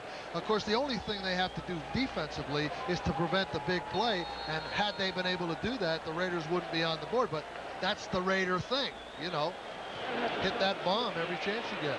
The kickoff by Lee Johnson carries to the end zone. Sam Grady lost his footing. Off the touchback, they'll bring it out to the 20-yard line. LA Raiders coming off a loss in Denver on Sunday by the score of 17-13. Last season, the Raiders went 9-7, made the playoffs as a wild card, and then lost to Kansas City. Jay Schrader man who appeared to have his game under control back in 1990, had his problems last year at times forcing the ball into coverage. And out in Los Angeles, embroiled in a quarterback controversy. The call has come out for Todd Marinovich. However, Schrader has had an excellent first half. Here's Dickerson, who has struggled. Stopped by Tim Crumrye. Eric Dickerson in the first half, 5 rushes, 4 yards. That's been it. Well, Dickerson's a guy that kind of has to get in sync and in the flow of the game. And, you know, the Raiders just haven't been able run-wise to allow him to do that to this point. They've been mixing in the passing quite frequently, and, you know, they think they can exploit the Cincinnati secondary a little bit, and rightfully so, based on the first half. Dickerson picked up 3, second down, 7 from the 23. Brown trying to get the Cincinnati defense into it. Schrader with the time. Oh, nice catch. Willie Galt with a leaping catch in front of Eric Thomas. A 14-yard pickup. Well, one of the things that Jay Schrader can do is throw that real deep out pass to the left. There he's thrown it complete to Galt. And I promise you, Marv, there are not many quarterbacks in this league that can throw that ball that far, that hard to their left. First catch of the day. Galt. And a first down at the 37. Dickerson. Dickerson had a rocky time in Indianapolis last year, missed 2 games because of a toe injury, 4 more because of disagreements with management. He was sent to the Raiders for a couple of draft picks. Raiders now in their no huddle in a second down and 4 at the 43. It's a little bit of a surprise. We didn't expect the Raiders to have this no huddle, but here you see Schrader calling the play. Dickerson has been predominantly an eye tailback his whole career, and there could be some confusion off the snap, and you saw the flags come flying. The center is Don Mosbar. The guards are Max Montoya, Steve Wisniewski. The tackles, False start. Wilkerson and Wright. Several members of the offensive line. 5-yard penalty. Still second down. A generic penalty. Several members of the offensive line. Well, you know, again, this is the problem with some of the mechanics of the no huddle and the management of the no huddle offense. Communication may not be as good as when you're back in the huddle. So they're still in it again, so we'll see if we can make it go this time. Second down and 9 at the 38.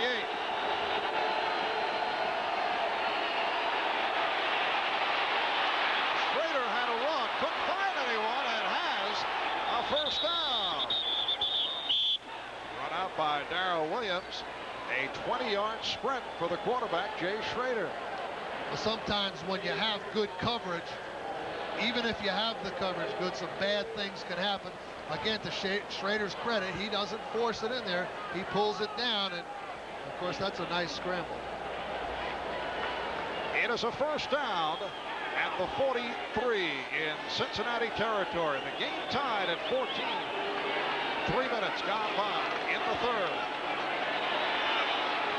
And Schrader had a wide open Ethan Horton.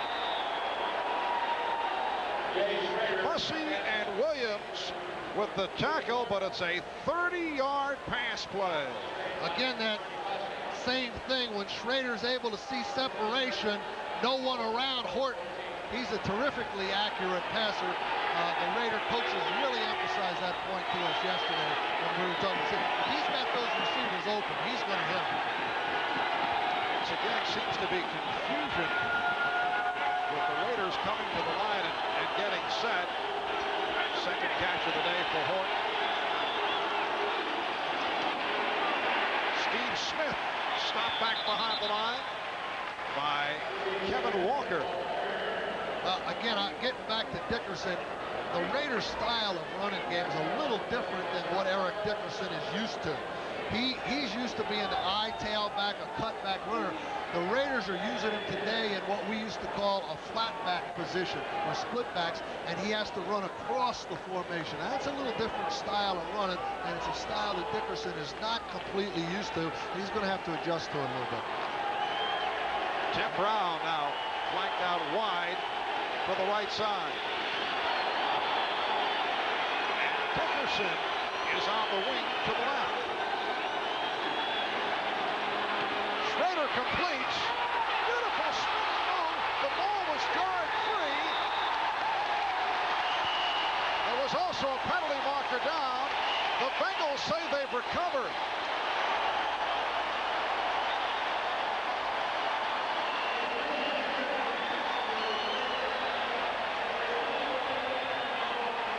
A lot of questions to answer off that. Well, if this penalty's against the Raiders. Number 76 for the offense. So Cincinnati has recovered.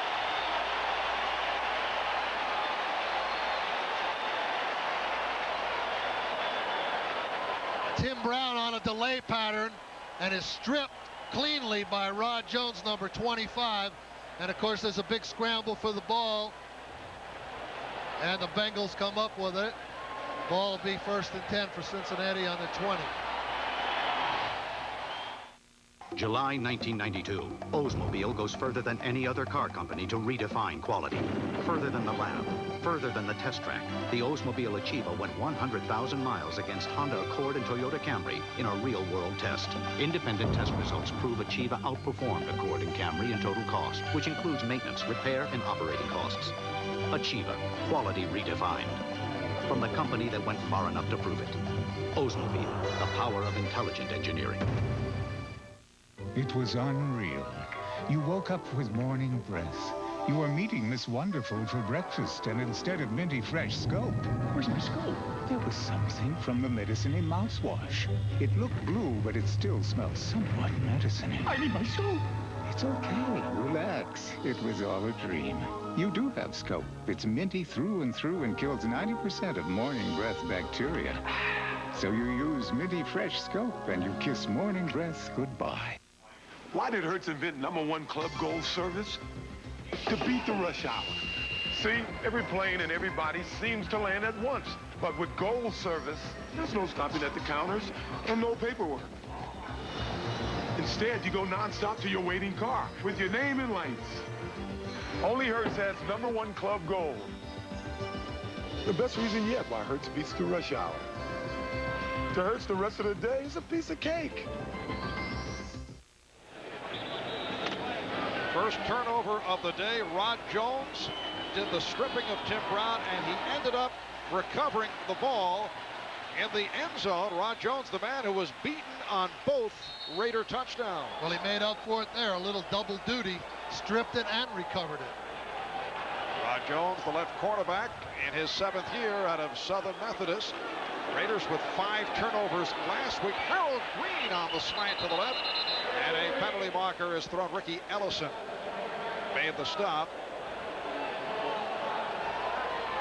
And there is Ray Bentley, the linebacker who we're told suffered torn left ligaments. Well, if it's ligaments, it's going to cost him probably the whole season. If it's cartilage, he may be back in a little while. Holding, offense, number 65, penalized for the 10, still first down. That's the center, Mike Arthur, called for the hold. Ray Bentley last week returning a fumble, 75 yards for a touchdown. Talked with Ray yesterday. Told us he wanted to spike the ball, but he couldn't raise his arms because he was so tired. And once again, it is Harold Green, stopped by the right defensive tackle, Nolan Harrison. This is the area of the field against Cincinnati has been reasonably conservative. Boomer trying not to make a mistake. 2nd and extra long here. I think Boomer will be a little bit conservative here also. It is a 2nd down. And about 17 from the 13-yard line. 9:45 remaining. 3rd quarter. Esiason getting it out to McGee. Reaches to the marker. Lionel Washington up from right corner to make the stop. That goes for a first down. A 17-yard reception. Well, Tim McGee working against Lionel Washington. Actually, it's a zone. It's a delay pattern. Both Ronnie Lott and Lionel Washington take the deep man, and that lets McGee set up outside short, and Boomer finds him. And a first down at the 30-yard line. Lott has emerged as the leader of the Raiders defense. Led the NFL with 8 interceptions last season. Esiason. Penalty marker is down. Aaron Wallace will be called for interference. Harold Green, the intended receiver. Pass interference. Number 51 of the defense. First down. Well, this is the second time Boomer is really trying to go for the bomb, and he has to let out to a secondary receiver. The Raiders anticipated it too quickly, and Wallace is all over the receiver's back. Flagrant pass interference there. First down at the 40. Off the delay, Esiason brought down from behind across the 45-yard line. Andre Bruce making the stop. When you consider the shuffling in the Cincinnati offensive line, what with the injury suffered by the right guard, John Melander, Joe Walter playing hurt with a broken blood vessel in his foot. Kirk Scrafford drawing the start at right guard. This unit has done a nice job. Mike Arthur at center, Kozerski and Scrafford, Walter, and Munoz. Munoz injured his shoulder earlier, but was able to hang in. Second down and 4 at the 46-yard line. Eric Fenner has been a major factor here today. That time was stopped. Well, this brings up the first short yardage situation for the Bengals today. And, you know, in our research, we've noticed that the teams that were going against the Raiders have a tendency to run to the offensive right and to the Raiders' defensive left side. It's usually Howie Long's side. Eric Fenner running to the Raiders' left side. Has a first down. Anthony Bell made the stop. Well, all of the plays that I've seen that involve short yardage on the Raiders came to the offensive right. And in talking with Cincinnati's tight end coach Mike Pope, he indicated that they were going to try and attack in that area also. So there's the first situation, and they converted. You're saying there is a weakness on Howie Long's side? Well, they seem to be attacking that area. All right, here's Esiason off the play fake. With the diving grab.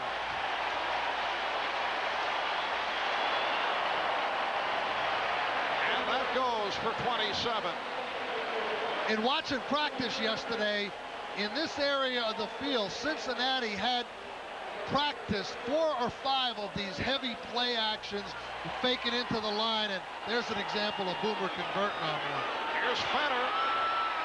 Cincinnati getting to the line in a hurry. Going with the no huddle. Lionel Washington making the stop. Cincinnati and Los Angeles tied at 14.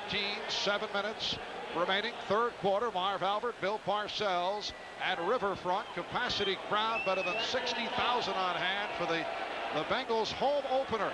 Cincinnati 2nd and 4. Out of the 15. Here's Fenner.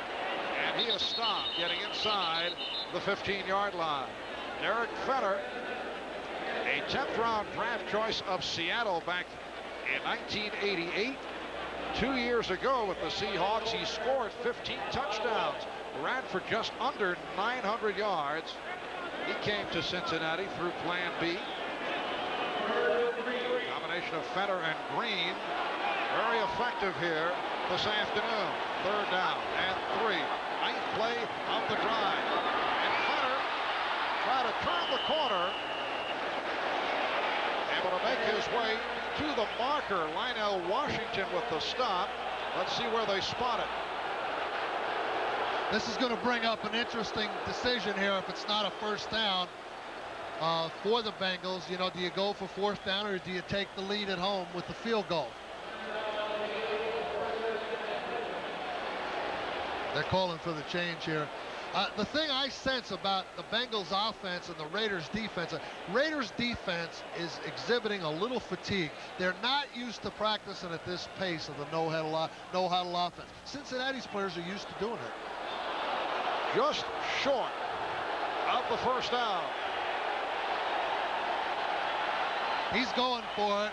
That's their short yardage offense. Now, if they stay with the tendencies, they should be coming over here to the right side. Although in Boomer's case, you always have to watch the play-action pass also in this situation. The indication to bring on the 3 tight ends, Rodney Holman, Jim Riggs, Craig Thompson. So the Bengals going for the 1st down. Of course, the other possibility is that Boomer might try and draw him offside. I think he's going for it, though. Yes, he does. With Fenner, and Cincinnati has a 1st down. Again, attacking the right side of that offense on Cincinnati, the Raiders' left side on defense, and it's been the predominant area of attack on short yards. And as I said, Mike Pope said they were going to go at it themselves. And it's the 2nd play in a row they've done it.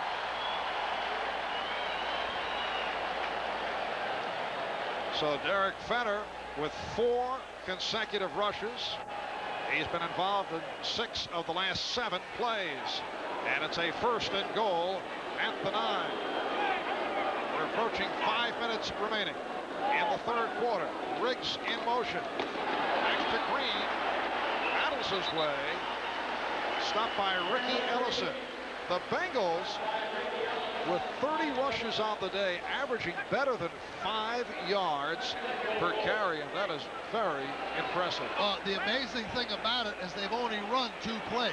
The draw play and the straight off tackle play either side. Only 2 plays in the Bengals running offense today that I've seen.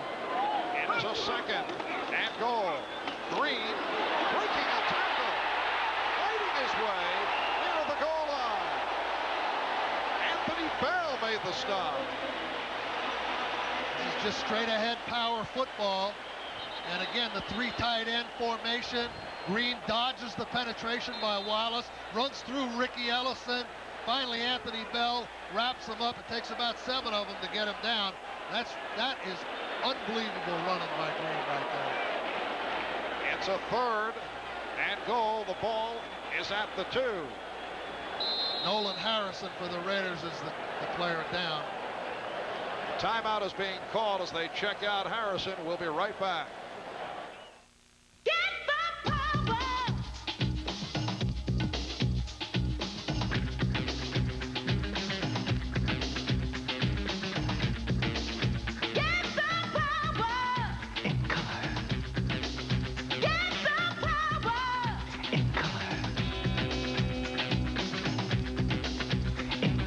The affordable Canon CJ10. The power of color is yours. Perspiration's okay when you're playing tennis, but not when you're close. If a guy smells, it's such a turn-off. Get a little closer with Arid, the anti-odor antiperspirant that helps keep you extra, extra dry. Yeah, I trust Arid. Oldsmobile redefines quality. Here's proof. Call 1-800-THE-TEST to get independent test results from a 100,000-mile real-world test of the new Oldsmobile Achieva against Honda Accord and Toyota Camry. Learn how Achieva outperformed Accord and Camry in total cost, which includes maintenance, repair, and operating costs. You'll even get a free video documenting the test. Achieva, quality redefined, from the company that went far enough to prove it. Oldsmobile, the power of intelligent engineering. Yeah, this guy really gets around. He's got the auto lights. American Oriental, we're guaranteed 2 years no matter how far he goes. That's why we've been everywhere. Wow! The NFL on NBC is brought to you by Hertz #1 Club Gold. Nobody offers you faster service in more locations from coast to coast. By the Canon CJ10 full-color copier, printer, scanner. Now the power of color is yours. By the U.S. Army. Learn how to get an edge on life. Be all you can be. And by Oldsmobile, the power of intelligent engineering. Well, this is a drive that began with the fumble recovery in the end zone by Rod Jones. Anthony Smith, second-year player from Arizona, replacing the injured Nolan Harrison. It's a third, and they're now calling it third and about a half yard from the 2. And let's see, what is the call? Cincinnati saying touchdown for Derek Hunter. No indication from the official. Still no indication as to where the ball will be spotted. Now, it may well be that the Bengals, depending on the spot, can pick up a first down and not score. That's what it looks like. It may be, but I think the officials have signaled fourth down right now.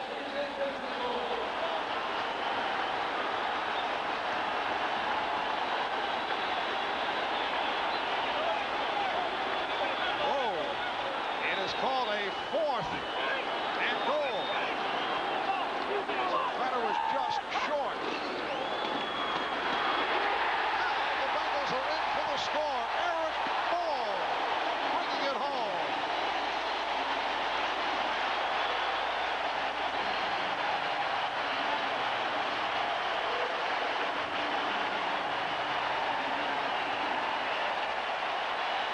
Cincinnati has taken a 20-14 lead.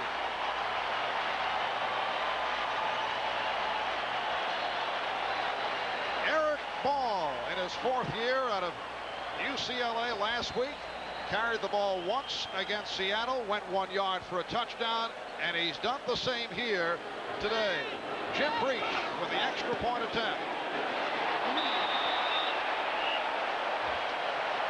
Well, it was an adventure, but the Bengals take a 21-14 lead. Well, Eric Ball against the tendency. Ball's usually the lead blocker, but this time they give it to him across the formation, and he goes in. Pretty easy touchdown for the Bengals.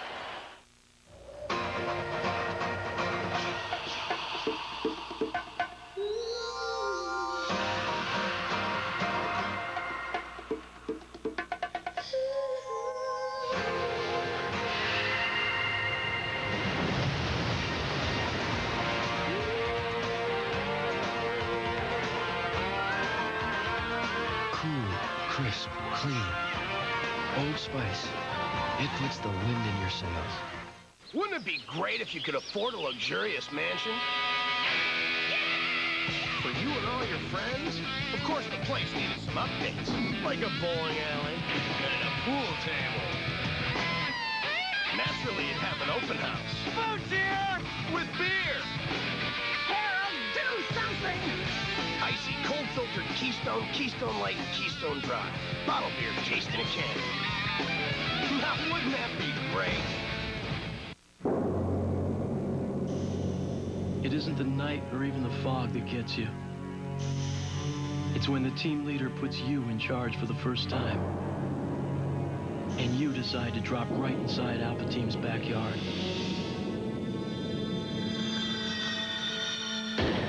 That's when you find out how good you really are.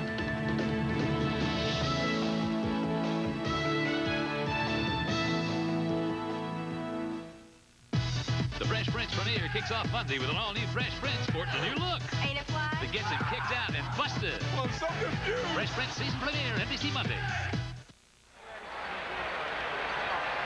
For the Cincinnati Bengals, it is their home opener here at Riverfront. They've taken a 21-14 lead on the Los Angeles Raiders. Dan Land on the kickoff return. Good coverage by Cincinnati as Land gets across the 20-yard line. We have 3:32 remaining in the third quarter. Jay Schrader, who has had a solid performance back on the field with the offensive unit. Schrader 11 for 17, 214 yards. We'll be back right after this.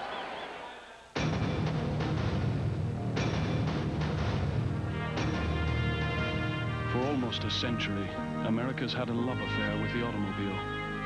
Today, the romance shifts into high gear with a revolutionary new financial vehicle that turns buying power into horsepower, plastic into steel. The GM MasterCard. It puts the power of the world's largest corporation in your wallet. It offers all the advantages of MasterCard, but every time you use it, GM will credit 5% of your purchase toward any new Chevrolet, Pontiac, Oldsmobile, Buick, Cadillac, or GMC truck. 5%. That could mean hundreds, even thousands of dollars in savings over and above any other discounts or rebates. And there's no annual fee. So if your heart still hears the call of the open road, the GM card can help you answer that call.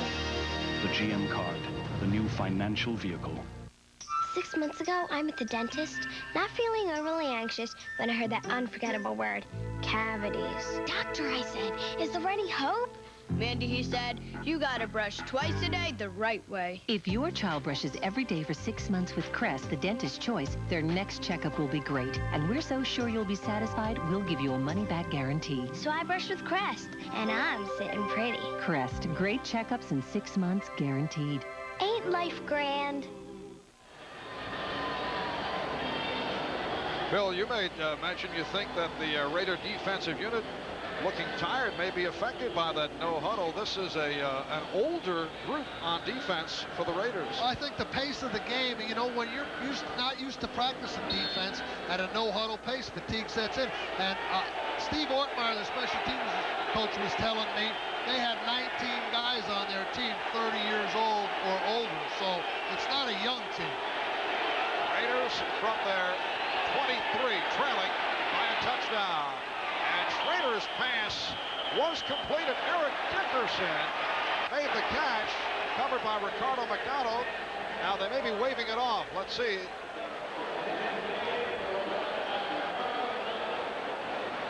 Is it a completed pass? Apparently not.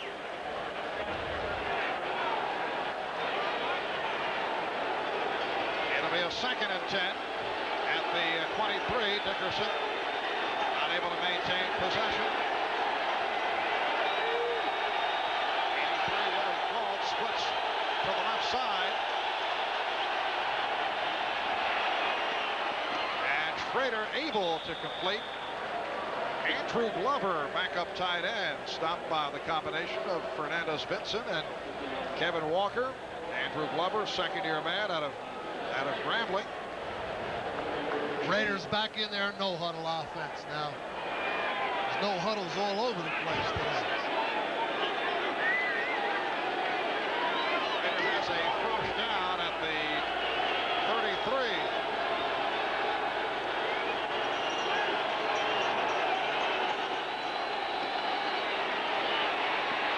Raider in trouble and hauled down back at the 25. Daniel Stubbs with the sack.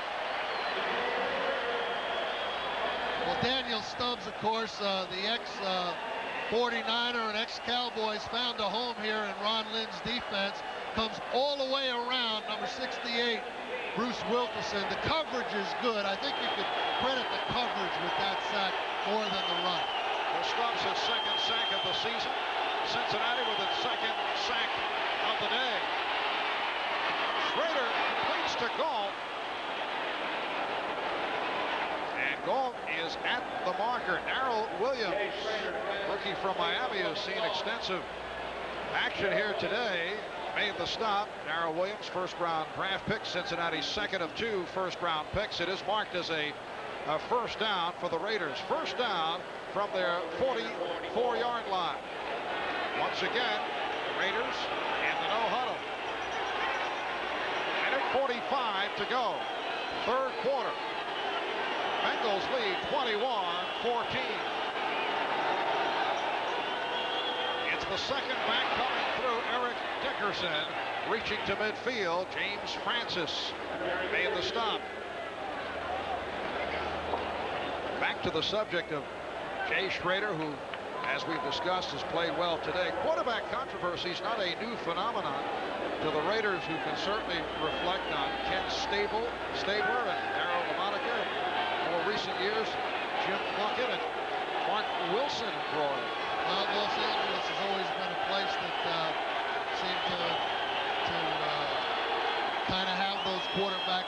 regular season. On the 2nd and 4, incomplete pass intended for Eric Dickerson.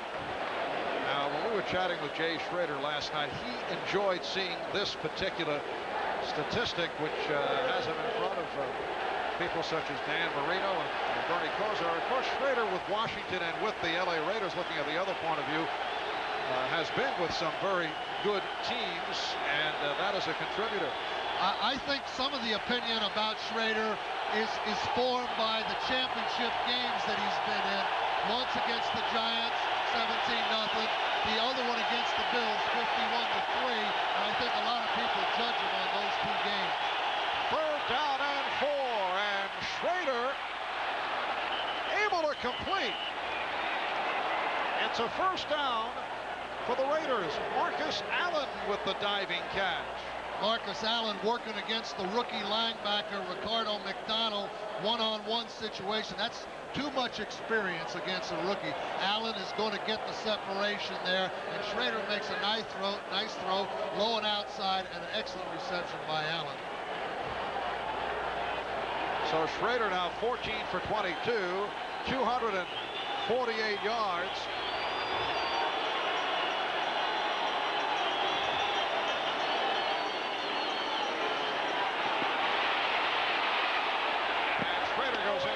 Pass intended for Willie Gault, and a flag has been thrown. It's against the Raiders.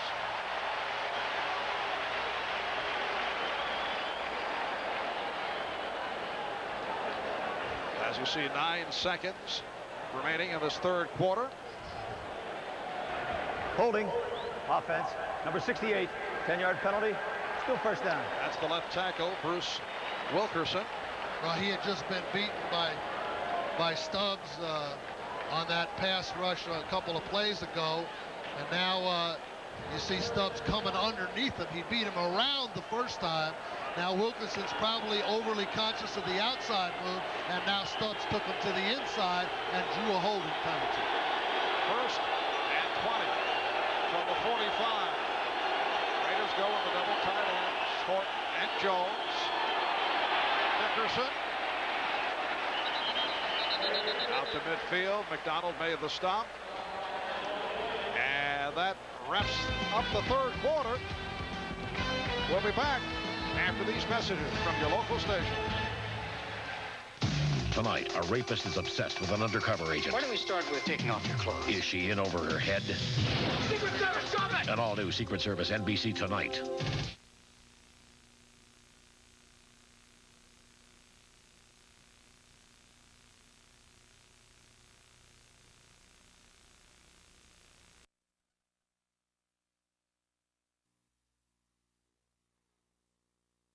Chest. Schrader on the no huddle again.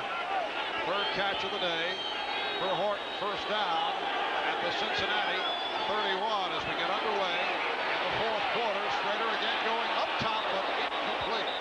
Intended for Horton, covered by Williams. Ethan Horton in his 6th NFL season out of North Carolina. Made the Pro Bowl last year for the 1st time, had 53 catches. As you mentioned earlier, a converted running back, a #1 draft choice of the Kansas City Chiefs back in 1985. In fact, Bill, he was the first running back taken in the '85 draft. Well, the Raiders, you know, have always have had an eye for those #1 draft choices, and they like them even if they're theirs or someone else's. They always want to look at those guys that were #1. Schrader able to complete over the middle to Tim Brown. That's short of the 1st down at the 25-yard line. Yes, the Los Angeles Raiders do love #1 draft picks. Look at this crew. Scott Davis, as you mentioned earlier, is holding out, but that's a very impressive list.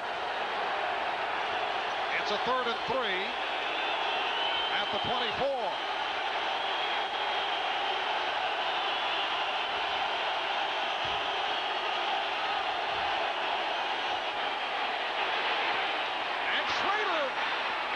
With the completion to Grady.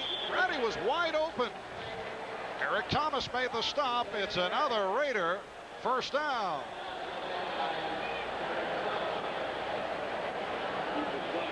And Grady shaken up. Well, there's Sam Grady, and he's going to just start down, come all the way across, and just run away from the corner, Eric Thomas. Nice, what we used to call a smash pattern. Catches Thomas in the traffic and just outruns him. Now, Grady's got too much speed for Thomas to be off that far. Looked like Grady had the wind knocked out of him. Timeout is called. We'll be back in a moment. Radio Shack is America's #1 electronics store. And with more than 80 antennas and hundreds of accessories, Radio Shack is America's #1 antenna store, too. When you buy a Super Color Special TV antenna, Radio Shack has everything you need to make installation easy. Super Color's advanced technology gives you the clearest picture and sound possible. Hey, great picture, huh, Howie? No. What? Oh. 2 great antenna values starting at only $24.88, just in time for football. Nobody compares to Radio Shack, America's technology store. The world is in transition. The defining challenge of the 90s is to win the economic competition, to win the peace. We must be a military superpower, an economic superpower, and an export superpower. In this election, you'll hear 2 versions of how to do this. Theirs is to look inward. Ours is to look forward. Prepare our people to compete, to save and invest so we can win. Here's what I'm fighting for. Open markets for American products, lower government spending, tax relief, opportunities for small business, legal and health reform, job training, and new schools built on competition ready for the 21st century.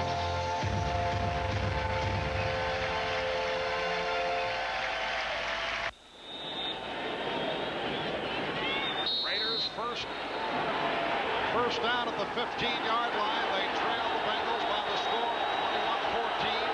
Minute and a half gone by in the fourth quarter.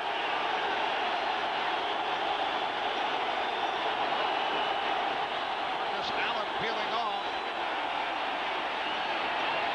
Schrader with the long look, and it's just a stealing pickoff by the rookie defender Darrell Williams. Pass intended for Tim Brown. Well, this is a pass that was specifically designed in the red zone for Tim Brown. They put Marcus Allen in motion outside of Tim Brown and try to put Brown through the post. And I'll tell you, that was a lucky defensive play by Darrell Williams because Brown was there for the touchdown and Schrader could just get it over Williams' head. Yes, a wide open Tim Brown, defensive coordinator Ron Lynn looking on. 15th play of the drive, 2nd and 10 at the 15. The screen developing, but it was rejected by Daniel Stubbs.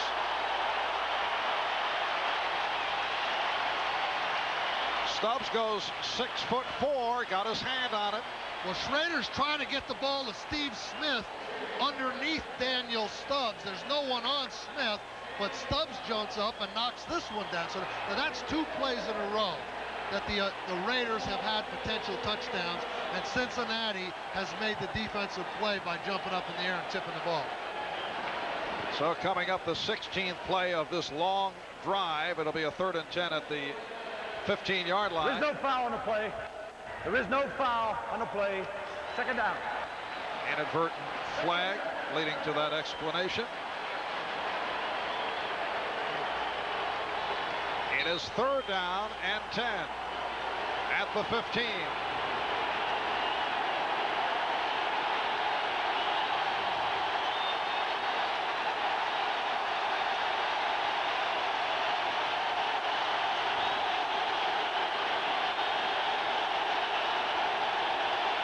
Brown to the left and Fernandez to the right.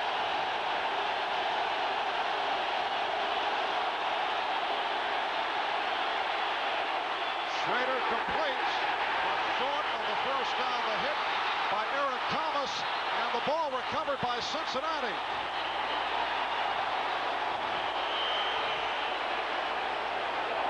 Barney Bussey on the recovery. However, it was blown dead back at the 10.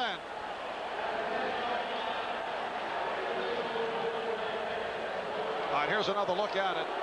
Cincinnati attempted minimal pressure, just a 5-man rush.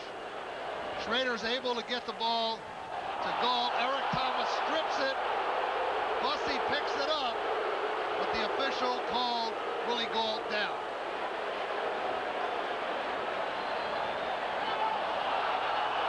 And, you know, looking at that replay there, it looks like Gall's progress was stopped for a sufficient amount of time, and I think it was a good call by the official. And in this case, had there been instant replay, that would have been the call, that his forward progress had been stopped. Field goal attempt, 27-yarder coming up. Jaeger missed earlier from 52, and once again, this fake that does not work. James Francis made the play.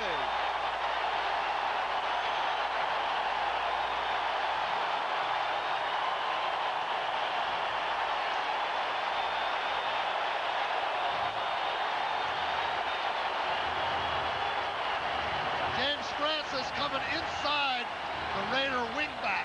Now the wingback's assignment is to block down and then ricochet out. He didn't get the job done there.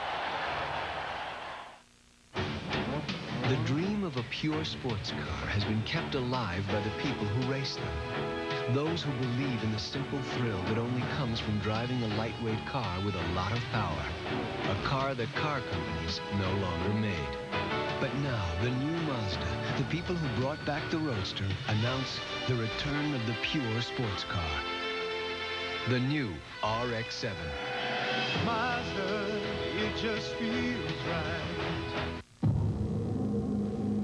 The Dream Team. America's finest took on the world and won. They were bound by a common past, a common goal, and a common thread. For 75 years, Champion has made America's uniform, and we're proud to have made the uniforms for the team that brought home the dream. It takes a little more to make a champion. 6 months ago, my dentist says to me, Mike, you got a tartar problem. Get Tartar Control Crest.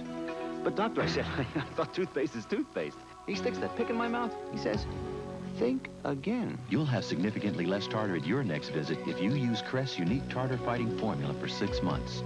We're so sure, we'll give you a money-back guarantee. So I started using Crest every day. And you were looking at a happy guy. A very happy guy. Tartar Control Crest. Less tartar in 6 months guaranteed. There is James Francis right there. His job is to penetrate. The wingback has to block down and then ricochet out. Francis just gets too much penetration. In the wingback's effort to go outside, he left Francis too soon. So Cincinnati takes over at the 15-yard line. Trying to turn the corner.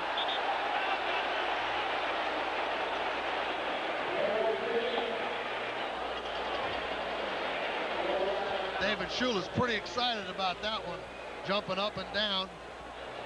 Of course, those are the kind of plays that win games. And normally when you block a kick during the course of the game, your team's going to win. It's a second down and 8 at the 17. Riggs in motion. There's Green off the screen. Out to the 20. An advance of 3. Golick and Ellison combined make the tackle. We come up on 12 minutes remaining in the fourth quarter. Cincinnati 21 and the Los Angeles Raiders 14. Well, you get a feeling now that the Raiders defense has realized that there's a terrific sense of urgency here now, and that they can't let Boomer drive this ball down the field and put another 7 or 3 up, or they're not going to be able to win this game. So you get the sense that the Raiders defense is trying to turn it up a notch right here. Third down and 3. Completion to the tight end.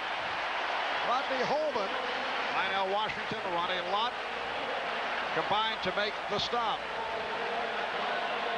Well, Boomer back, throwing to his left. 3 tight ends. Holman starts inside, releases back out, and Boomer is so good at getting the ball there quickly in time for the receiver to turn up and pick up the first down. 3rd reception of the day for Holman. Comes off a low production season, only 31 catches, 2 touchdowns. Here's Green. First down play and a short pickup for Green. Anthony Bell made the stop. Well, coming up on most of these NBC stations, it's game 2 of our doubleheader. And most of you will see Thurman Thomas and the AFC champion Buffalo Bills go up against the San Francisco 49ers in Candlestick. That's coming up next. Well, there's another no-huddle offense. Yes. You know, it seems like these no-huddles are catching on around the league like bell-bottom pants. Oh, is that it? Yes, right. 2nd down and 7. Eric Fenner. And he is stopped. Combination of Green and Fenner doing the job this afternoon. Fenner 16 carries, 65 yards. You know, although there's only 10 minutes to go, if Cincinnati can sustain a drive here down the field, they're going to go a long way toward beating the Raiders. Now, the Raiders are trying to change personnel. Cincinnati changed personnel, so the Raiders are allowed to change personnel. As Nolan Harrison just came on for Bob Golick. 3rd down and 5 at the 33, and a timeout is taken by the Raiders with 9:50 to go in the 4th quarter. We'll be back in Cincinnati in a moment. One of these engines was filled with Castrol Syntec, a new synthetic oil. The rest with conventional oils. They were then drained and started without oil to prove a point. You see, Syntec's unique molecular structure bonds to engine parts. Lab tests show it leaves a layer of protection far stronger than conventional oil. And if Syntec protects this well now, imagine if you leave it in. Castrol Syntec protects in ways other oils can't. Get in line, stay in step, or maybe you'd rather go your own way. In which case, check out the all-new 93 626 ES from the new Mazda, the company that's put a twist on everything from luxury cars to roadsters. Now we've done the same to sedans, with a V6, an airbag, and ABS. Introducing the all-new Mazda 626. Mazda, it just feels right. It's like a poltergeist. It's incredible. It was the noise of that wind. Like a bomb went off. I just don't know where we're going to begin. When people buy insurance, it's not a tangible item. They can't turn around and take it and put it on a table and admire it. Feels good to have a friend and have a company like Allstate behind you. I don't have a roof, and I'm smiling. We're going to get the place fixed up. We're going to have a home again. Now you're going to see exactly how good your insurance company is. The NFL on NBC is brought to you by the new Mazda. Mazda, it just feels right. By Champion Authentic Athletic Wear. It takes a little more to make a champion. By Castrol Syntec, the new synthetic oil that protects in ways other oils can't. And by Tartar Control Crest, the dentist's choice to help keep your teeth tartar-free. When we resume, Cincinnati 3rd down and 5 at the 33, and the Raider defense looking for a stop right here. And you might not think that this is a critical down for the Raiders, but Boomer's trying to get 3 up on the board here, and that 10-point lead might be a little too much if he can do it. A floated one intended for Reggie Rembert, covered by Torrin Dorn, and the Bengals are forced to punt. It's a big play by the Raider defense there. I did have the feeling they did sense the urgency in that series, and they responded pretty well. Now it's up to the offense to try and drive it down again. Of course, Tim Brown here is a dangerous guy. And there is Brown back at his 25, awaiting the 4th punt of the day from Lee Johnson.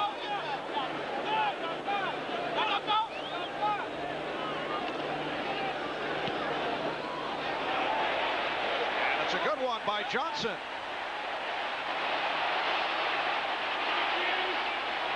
Brown working his way to the 25. Kevin Walker made the stop. 56-yard punt, 14-yard return. Phil, I know you had the opportunity to spend some time yesterday with one of your favorite players, Ronnie Lott. I can recall one particular hit. We've looked at this film a couple of times. Mark Bavaro took a shot from Ronnie Lott. Well, this Ronnie Lott, you know, he disrupted my game plan plenty of times, and he was a very, very big hitter, and I think if I was making a list of my all-opponent team, along with Joe Montana, Ronnie Lott would be right on top of that list. And it's a short list from what I'm told. First down at the 25, Eric Dickerson getting out to the 30-yard line, stopped by Tim Brumrye. I know you don't throw the word great around too frequently, but this guy makes your list of 10 great players. Well, I don't know whether I could get to number 10 if I said the 10 active players that I think are great. I think I could probably get to 6 or 7, but one of the first 2 or 3 names I would put on that list is Ronnie Lott, because he's truly one of the greatest safeties to ever play this game, in my estimation. Second down and 5. The pass thrown behind Steve Smith, and let's see how they rule it. Picked up by James Francis. The Raiders are looking for a call of an incomplete pass. The Bengals want a completion and then a fumble, which they recover. So let's see what the call is here.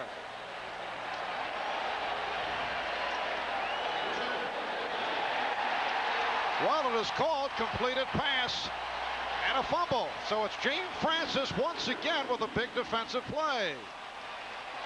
No, they say it was deflected and then picked off by Francis.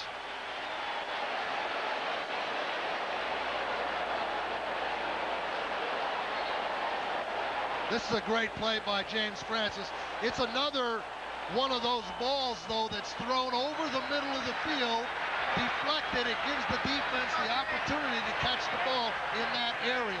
Now, you got to watch out for Boomer here. I don't think he'll go for the big play. I think he'll try to put the icing on the cake. Conservative offense here for Cincinnati. And Harold Green gets the call on first down. Cincinnati taking over at the 38. Ellison and Wallace made the stop. Well, there's Schrader back. Smith off his hands. Little behind him.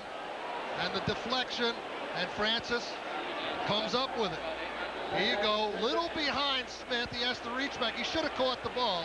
But again, the point I made earlier in the game, when you throw the ball in that part of the field, from time to time, you're going to have these kind of problems. One hands by James Francis to be able to hold on and come up with the interception. Second down and 5. Harold Green stopped by Bob Golick. Well, here's Smith. He's going to work outside first and then come back underneath. The ball is thrown a little bit behind him, and he tips it right up in the air. You'll see him take an outside release, working against the zone, cuts underneath, ball tipped behind him. Just don't throw the ball in that area of the field, and you will not have those kind of problems. From the Parcells playbook, third down and 4 at the 32. 7:15 remaining fourth quarter. Short set by Esiason, and it's batted down. Now, that play right there by the Raiders may not look like much, but that may keep Jim Breach out of field goal range and keep the Bengals from going up 10 points, which would be a big deficit to overcome with only 7 minutes to go.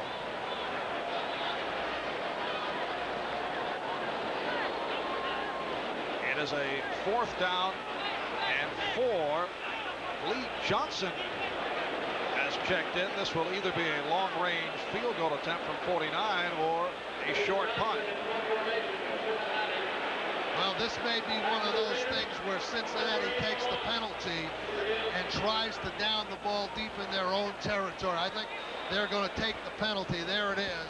And they're going to move it back 5 and then punt it. But, you know, the normal team would have attempted a field goal from here, but Breach just doesn't have that kind of range. They don't want to give the Raiders good field position. They're going to try to punt them back. Last week, Breach with 2 attempts from 47 and 5-yard penalty. 48, missed both. So they do take the penalty. Of course, the Raiders had the option there of declining that penalty if they want to.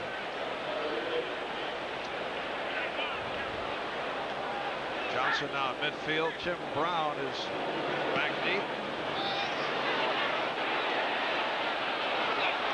Carries in, so they bring it out to the 20, but there are flags thrown. Well, that's not what you want from your punter in that situation. That's about as bad a kick as you can kick in that situation. He just punted it straight into the end zone, and that's not what they want from their special teams in that situation. They want to have a chance to down the ball.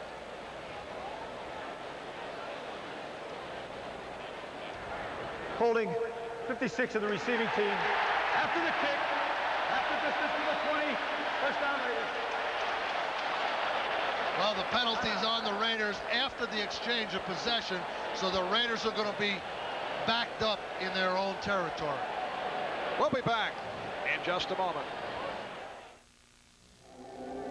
Just because you go all out doesn't mean you got to stink. Not if you're wearing this. And here comes your chance to prove it. And you will, because Old Spice works. Man, does it work. Fights wetness, kills bacteria. The proof? Hey, hotshot. You're looking at her. Old Spice antiperspirant for great odor protection. You demand proof, not promises.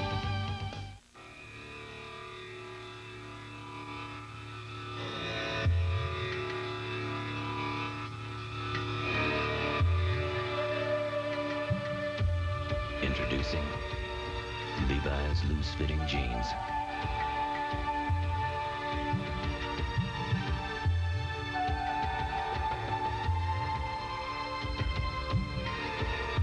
A loose interpretation of the original. The white zone is for immediate. We didn't design the new Mazda MX-3 to be like apple pie. Jalapenos were what we had in mind. Because if something's not worth having an opinion about it, it's not worth having. And with the only V6 in its class, the MX-3 is one hot chili pepper. Hey, you're not John Doe. Why drive his car? The new MX-3 from the new Mazda. It just feels right. The Bills. The 49ers. 2 explosive offenses air it out. Next. The Los Angeles Raiders have to go 90 yards to tie this game. They're down by a touchdown with 7:01 remaining. Well, this might be their last chance to do it. Long way to go. A lot of pressure on Schrader here. Steve Smith, Marcus Allen in the backfield. And Schrader completes to Smith, who was pushed out of the 16 by James Francis. James Francis coming up with 2 key plays here in the 4th quarter, including the interception on that last series. Well, the Raiders going away from the no huddle now because I'm certain that Jay Schrader does not want to risk any communication problem. Want to make sure everybody's in. You notice Dickerson's out of the game. He's the guy that could make a mistake. He hasn't been with the Raiders too long. Marcus in there. 2nd down and 4.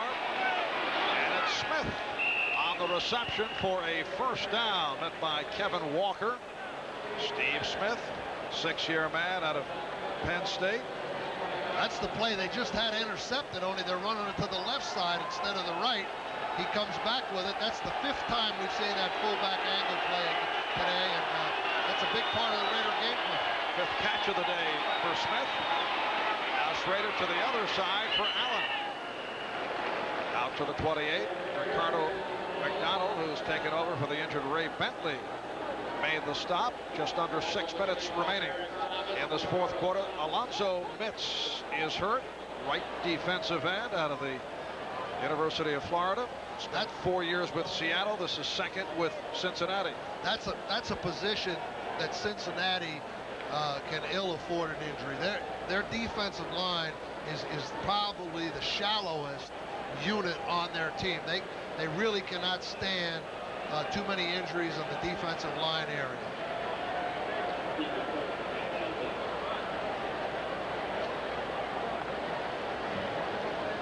You see Mintz in the middle of the screen there, piled up and being pushed over one blocker by the other blocker. And sometimes it's inadvertent things happen in those piles. One guy gets low, the other guy is pushing him high, and you can sometimes torque those knees a little bit. A reminder, Monday, it is the season premiere of the Fresh Prince of Bel-Air. Will's got an attitude that's getting him arrested. And on an all-new Blossom, Joey's out for a wild night, but you can bet he'll have to pay the price. The all-new Fresh Prince Blossom Hour, NBC on Monday. I think Mitz is going to be all right. You can tell sometimes when a player gets that torque initially, that it scares them. They think they've got a knee, and then after they test it out and work with it a little bit, they find out they're still in one piece. And he's replaced by Mike Fryer. Recent pickup on waivers from Seattle. Joined the club only last week. Second down and 5. It's another completion. This time the tight end Ethan Horton made the catch. Covered by the right corner Eric Thomas. It's a 19-yard pass play. And the Raiders first down from their 47. Now the Raiders back in the no huddle. Again, Schrader, Horton wide open. Gets the ball there in a hurry. Horton has to go down, makes a nice cradle catch. But now Schrader's in the freewheeling zone. He can be a little more reckless. Throws on first down. Good catch by Horton. His 5th reception of the day. Another Raider first down. He did it in front of Rod Jones. 22-yard pickup. Well, Horton, of course, seems to be the key guy now. Cincinnati's rolling into the wide receivers in a double zone alignment, taking away those wide receivers on the routes. And, of course, Schrader's finding Horton down the seams. And on that last one, he was on a corner pattern. Schrader now 23 for 35, 348 yards. The crowd attempting to rev up the Cincinnati defense. First down at the Cincinnati 32. Schrader fires deep. Willie Gault drawing the double coverage. Well, again, there's the quick strike zone I talked about. Cross the midfield, first down, go for the touchdown play to Willie Gault. That's what Schrader was doing right there. Got a 2nd and 10 now. Schrader has thrown for 2 touchdowns, one to Brown, one to Grady. Cincinnati scoring. Green on a 20-yard run. Touchdown pass for the Esiason to Fenner that went for 9. And Eric Ball capped off the drive by taking it in from the 1. 4.5 remaining in the 4th. 2nd and 10 from the 32. And Schrader is taken down. Tripped up by Crumrye.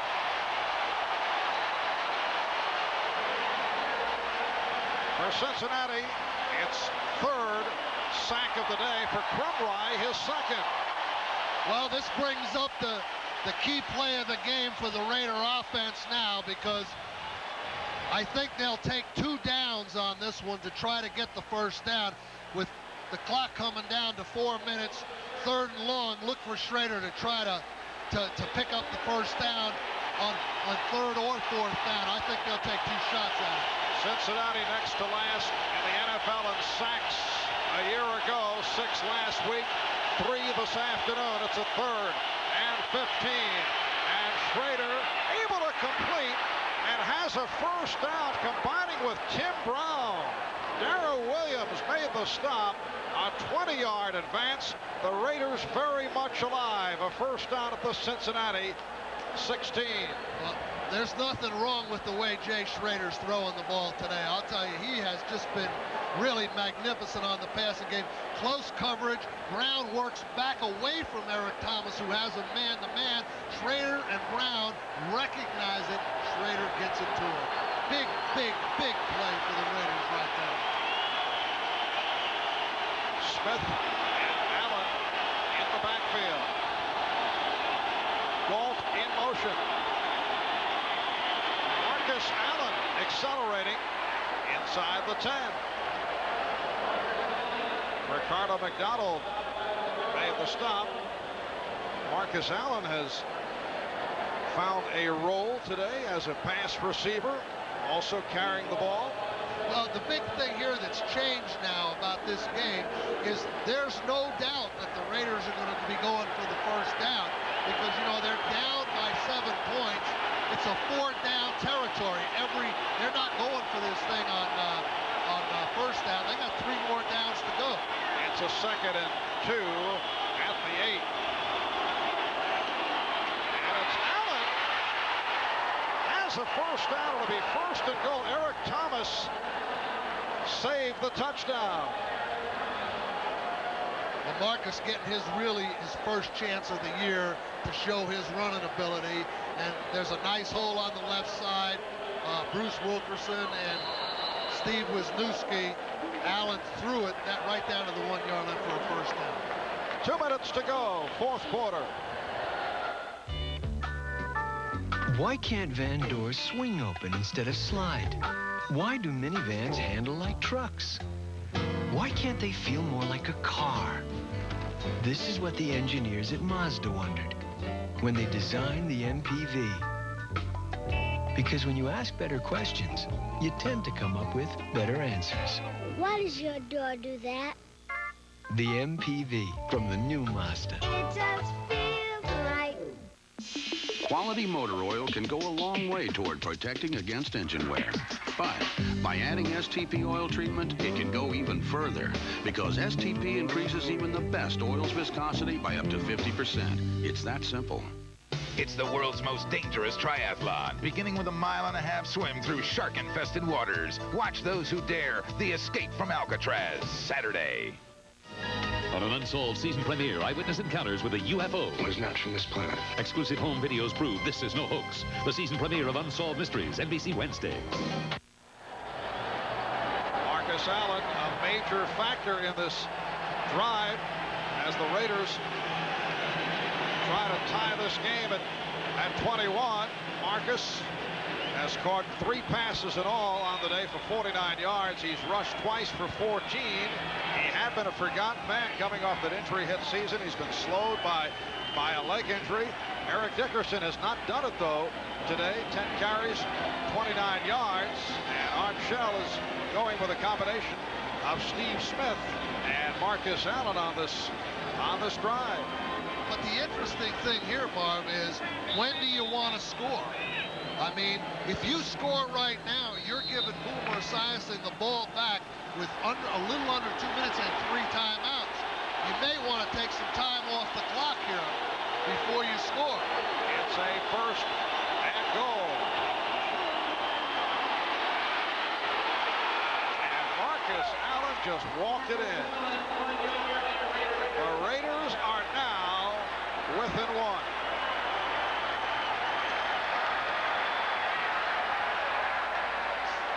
Cincinnati's defense anticipating the straight ahead, everybody pinching inside, and of course Allen just reads it well and cuts it to the outside. It's a walk-in touchdown, but Cincinnati took a chance there defensively by pinching all inside. 10 plays, 90 yards. Raiders had the ball for 5 minutes and 6 seconds. Jay Schrader 5 for 6 on the drive. And now here's the extra point attempt by Jager looking to tie the game. And he does. 1 minute and 55 remaining in the 4th quarter. The Bengals and Raiders are now tied at 21. Marcus Allen walking it in from a yard away, followed by the extra point by Jeff Jaeger. So the Raiders have come from behind. And Cincinnati and the LA Raiders are now even at 21. And coming up, second part of our doubleheader, most of you will see the Buffalo Bills and the San Francisco 49ers from Candlestick in San Francisco. That is coming up next.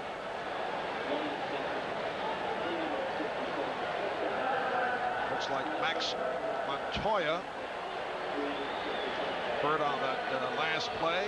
Max Montoya played 10 years for the Cincinnati Bengals, signed with the Raiders on Plan B back in 1990. Yeah, Max has been a real solid veteran guard and one of the better ones in the National Football League for a very long time. But this situation here now is with 1:55 to go and 3 timeouts. This is where your whole team gets tested, both sides of the ball. Your offensive line gets tested by the Raider pass rush. Your receivers get tested by the Raider defensive backs. The Raiders' ability on defense to pressure Esiason gets tested. The clock management, the coaching staff crisis. Now, David Shula has a new coaching staff here. This is the first real crisis situation they've been in. It'll be interesting to see how they're able to manage the clock and manage this situation. Eric Ball tried to field it, but it got by, so they'll bring it out to the 20-yard line. And certainly vivid in the minds of the Los Angeles Raiders, the last-minute drive last Sunday night in Denver that was engineered by John Elway, taking his club 85 yards with only 55 seconds left. And that has to be going through the defensive players' minds of the Raiders. Hey, is this going to happen to us again this week? It happened last week. You know, can we stop it from happening again? Because, you know, those things are a little bit like the measles, Marv. They're catches, you know. You get one, then you get another one, then you get some more. And all of a sudden, your defense is shaken to the point where they can't stop anybody. Like the measles. Esiason starting out at his 20-yard line, goes sideline for the possession receiver, Brian Brennan, covered by Torin Dorn. Of course, Boomer has to be extra careful here, too, not to make that errant throw over the middle and come with that tip ball, because the Raiders are in the scoring zone if he doesn't. So he's got to be careful, too. He's got plenty of time and plenty of timeouts. Picked up 6, second down and 4. Here's Harold Green, and he's driven short of the first down. Anthony Smith making the stop. Al Davis, president of the general partner of the Los Angeles Raiders. Bengals driving for the first down. Penalty marker is thrown.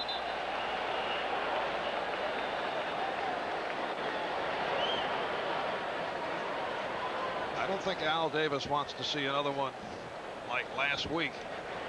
False start on the offense. 5-yard penalty. Still third down.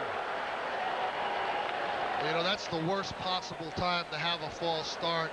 3rd and 1. You see the left guard moving there. And, you know, Boomer was probably just running that little goose play, the quarterback sneak, where he puts his hands under and the center snaps the ball. The guard anticipated it. And now we bring up a 3rd down and 6. Little different situation. He's reset the clock. 127. 127. Minute 27.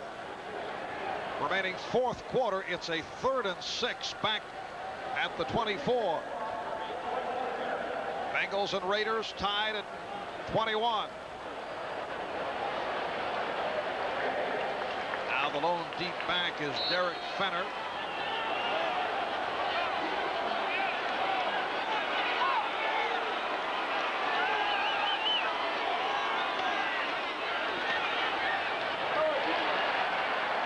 Short of the first down. Reggie Rembert, ankle tackle by Terry McDaniel, and the Bengals hear it from the crowd as the punting unit checks in. Well, the problem there was that Boomer knew who he wanted, and he was able to get the ball to him, but the receiver did not run the route deep enough to get the first down. And so Boomer's a little frustrated. there you see Rembert being jammed up there by Terry McDaniel. He breaks the route off a little too quickly. See, he was afraid he wasn't going to get into the pattern quick enough for Boomer, and of course Boomer knows there that he came up short. You got to credit Terry McDaniel there for the good jam. He forced a little panic situation on Rembert, and as a result, the Raiders are going to get the ball back.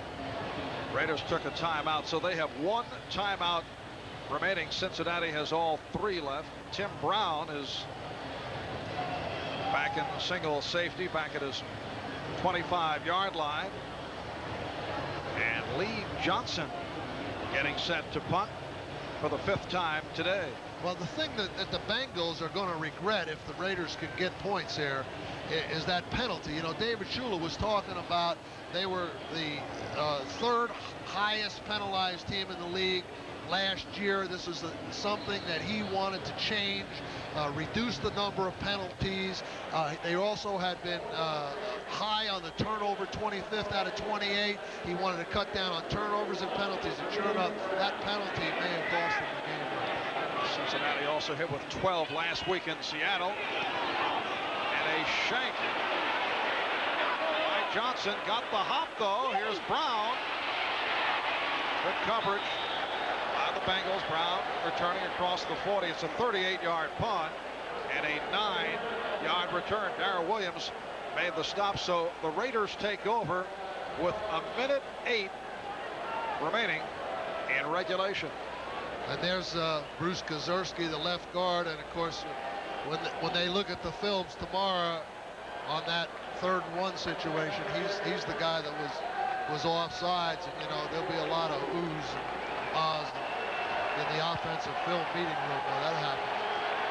1:08 to go in the 4th. Raiders and the Cincinnati Bengals tied at 21. Jay Schrader first down at the 42. 24-37, 366 yards. Marcus Allen running wide. And a flag is thrown at Marcus Allen running very well. Well, I think there's going to be a holding penalty on the Raiders here.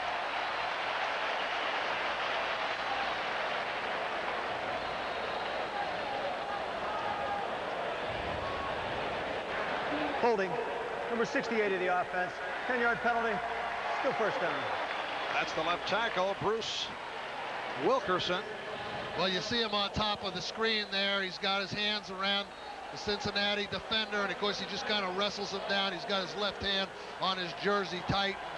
Now this puts a little more pressure on Jay Schrader with a first down at 20. 6th penalty of the day against the Raiders. Cincinnati also hit with 6. Todd Pete now at right guard for the injured Max Montoya. Some fancy moves by Allen. Clock is running. We are down to 50 seconds remaining. Well, of course, Jay can't call a timeout here. He wants to save that for the possible field goal. I think if you see the Raiders run the ball again here, they're playing for overtime. I'm not certain that's what they'll do, but... Well, he's able to complete to Brown. Out to midfield. Stopped by Rod Jones. 14-yard connection. 25 seconds to go now. The clock is stopped. So the Raiders have taken their final timeout. Well, one of the problems now that Schrader's going to have, if he's able to convert the third down, here you see him going to Brown, comes up about a yard short, what they're going to then have to do in order to get their field goal team in the game, they're going to have to get up on the line and spike the ball, provided the ball is in field goal range. If it's not in field goal range, they're not going to have enough time to run 2 plays with the guys in bounds and get the field goal off.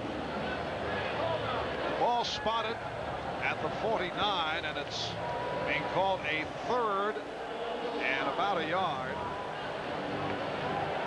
And the big thing for the Cincinnati defense is the worst possible thing you could do here is to let the Raider receiver or runner out of bounds, because that plays right into their hands, conserving the time.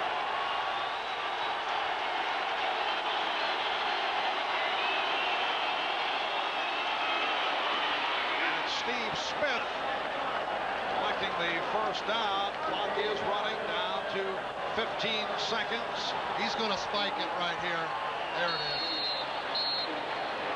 And the clock is stopped with 11 seconds remaining.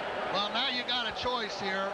I don't know right now what Arch Hill's going to do, but they may run one more play. If they do, they got to get it out of bounds, because if it's in bounds, they're not going to be able to stop the clock and then try Jaeger, or they could try the field goal here and now, but it's apparently out of Jaeger's range right now, so they're going to run one more play.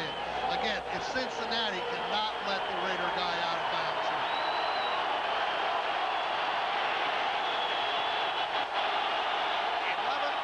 Seconds remaining. And Schrader to put it up.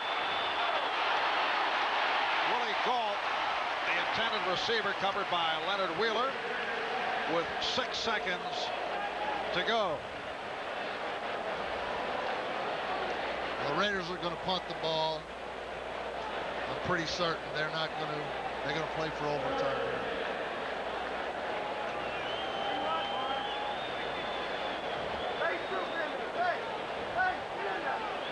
Six seconds remaining. Game tied at 21. They will go for it. Jeff Jaeger with a 59-yard attempt. Career long 53. He missed earlier from 52. Cincinnati's icing the kicker here with the timeout. You're used to seeing that, aren't you, Mark? Basketball. Yes, usually a little foul line situation, but Jeff Jaeger with a 59-yard attempt in front of him. Last Sunday in Denver, Jaeger hit 2 of 2 from 47 and 34. He's missed his 2 attempts here today.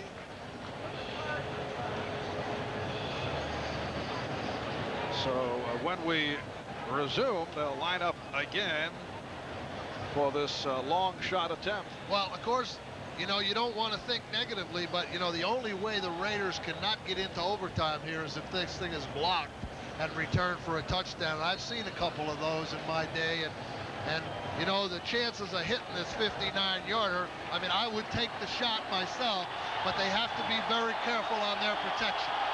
Jeff Gossett will hold. And here it is. It is short and wide, and we go to overtime.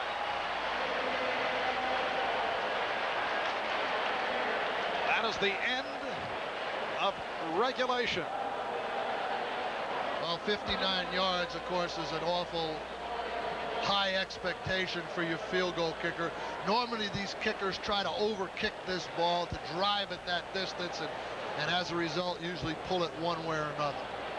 The all-time NFL record, Tom Dempsey was able to connect from 63 yards away. So, as you say, it is a long shot. Of course, the Raiders, you know, have got to feel pretty good about being down there and having such a long way to go to tie this game. And, you know, Jay Schrader drove the ball the length of the field twice in the fourth quarter. You know, one time they didn't. There's a hit. The Raiders have won the toss and will receive. So we head to sudden death overtime. The Raiders will receive when we come back. We'll be back after these words from your local station.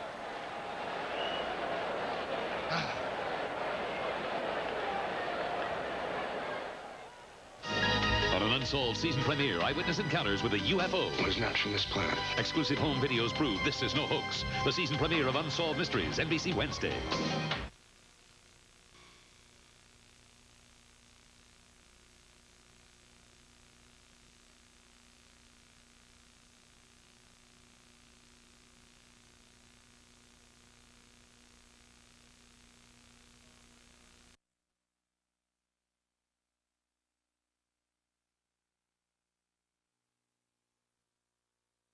record for both clubs. Cincinnati 0-1 in OT last year. They lost to Pittsburgh. Ready and Land, the deep man. The kickoff by Johnson. And we're into the 15-minute sudden death overtime, tied at 21. Here's Dan Land on the return. And he fumbled. Recovered by Cincinnati.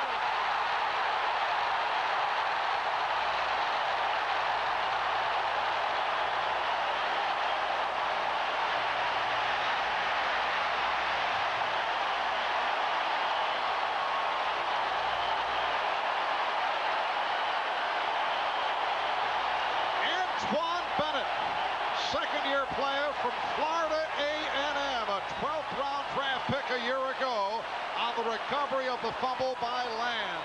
Of course, excellent coverage, but you see there, Sam Grady, in an attempt to block for Dan Land, knocked the ball loose from his own runner. I don't think the fumble was stripped by a Cincinnati guy, but the own Raider receiver, Sam Grady. Cincinnati first down at the Raider 21.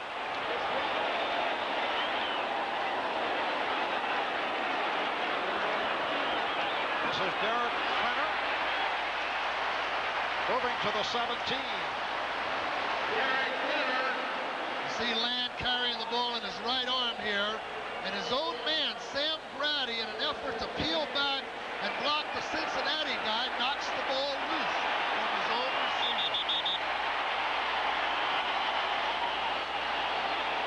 David Shula not messing around. He's going for the field goal on second down. Well, I think it's a good call. There's a chance this could be a fake. And sometimes in this situation, you might try a fake here. But the Raiders are icing the kick.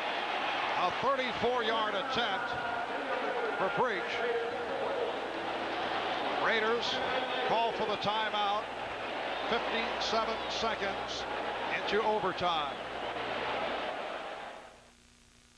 Yo, guys, there's Yogi. You can't top the Pringles pop, the taste is top. Pringles? I haven't tried them in years.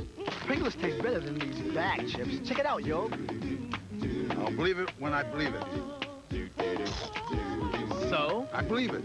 They taste better. Yeah. Observe. Bag chips feel greasy. Grease don't taste good. Taste tastes good. Yeah! Once you pop, you can't stop. This is the end of Head & Shoulders as you now know it. It's better. Now it gets to 10 times more of the places dandruff starts. To help prevent flakes, new Head & Shoulders. This could be the end of flakes. Break through to a clean you'll never get from soap. Fully clean. Soap leaves a sticky film behind, but Zest rinses clean away, cleaner than soap. You're not fully clean unless you're fully clean. It has come down to a 34-yard field goal attempt by a one-time member of the Oakland Raiders, Jim Breach. His first field goal attempt of the day. He was 0 for 2 last week against Seattle. So David Shula going right for the victory with a second down play at the 16. Well, this is insurance against the bad snap or the bad hold or the mishandled ball. What you tell your team here is anything that even resembles some mishap, you just fall on the ball and we'll kick it on third down instead of second down. So that's the instructions. Also a possible fake situation here where you fake it on second, throw the ball incomplete if it's not open, and then kick it on third down with the same insurance available to you. 36-year-old Jim Breach getting ready for the 34-yard attempt. Lee Johnson is the holder. It is good.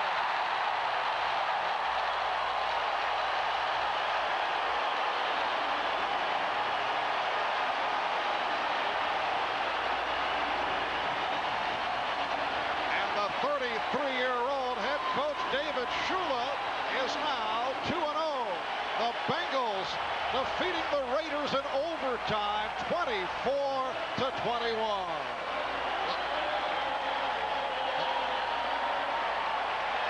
Everything perfect on this one. Raiders trying to make the best attempt they can to block it, but breach right down the middle. The mechanics of this thing are just perfect. Kicks it right on rhythm. Good hold, good kick. He knows he's got it. 2 consecutive heartbreaking defeats for the Raiders, while the Cincinnati Bengals, looking to turn it from last year's 3-13, are now 2-0. We'll be right back.